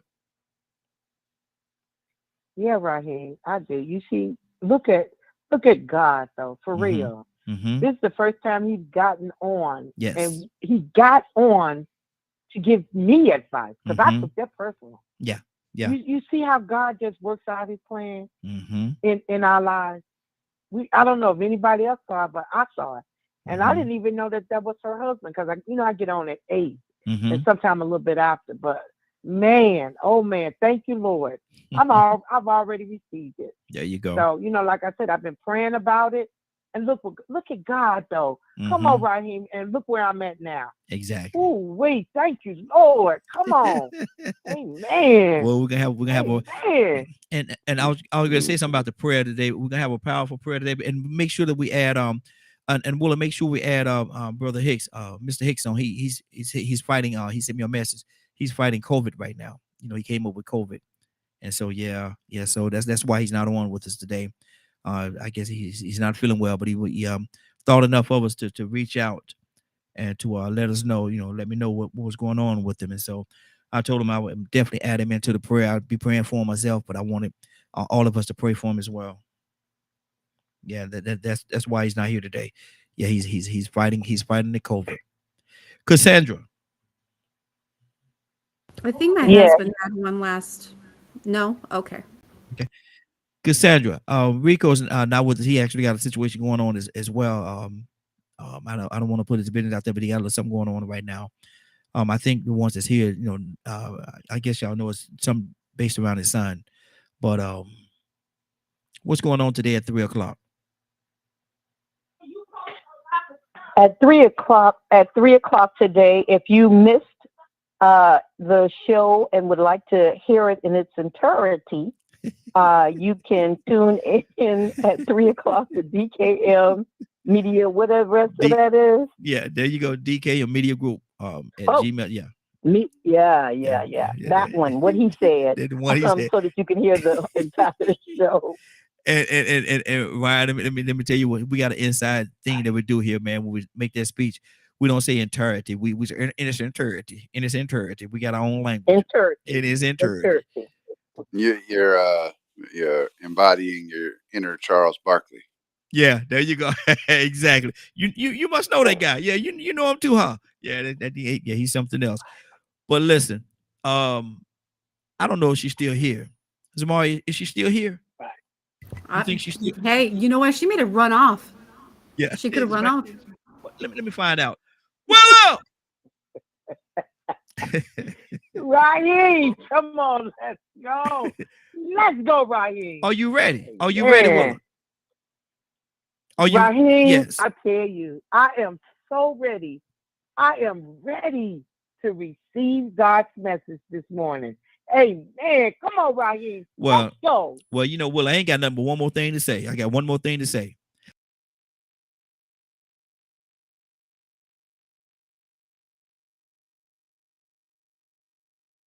He froze. Yeah. Yeah, he did. Yep. Oh no.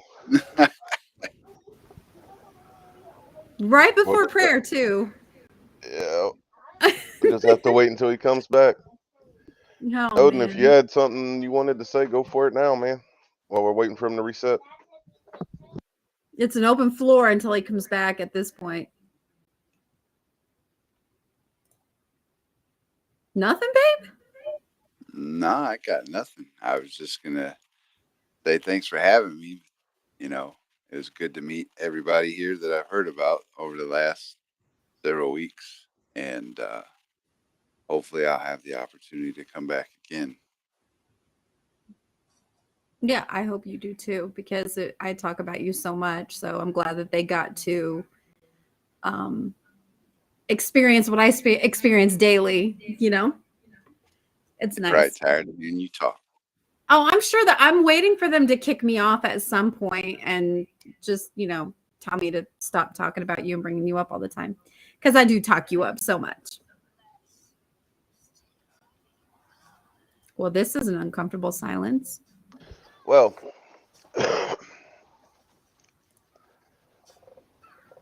don't forget to go look up your history and everything in life is going to be a responsibility of yourself. Oh.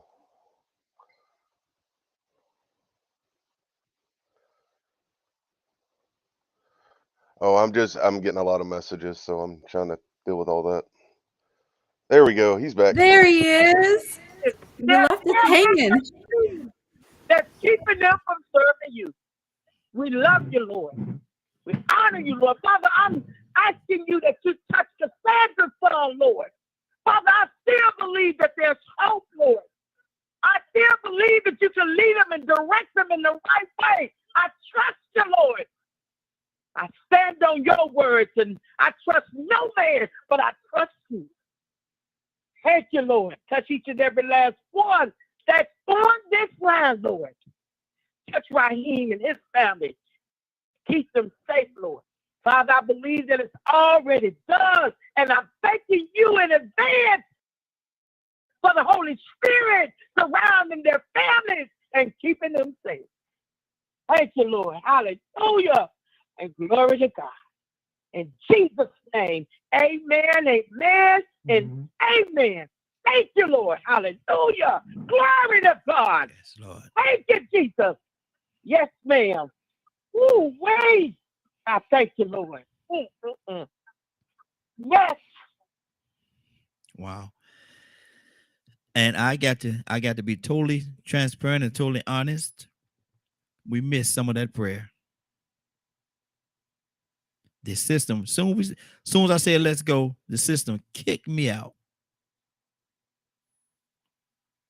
Yeah. Well, we had it. Listen. We got it. Yeah. I know what that was all about even before she started it. So If you missed any of this prayer, tune back in at 3 o'clock Eastern today to catch what you missed. Absolutely. Absolutely.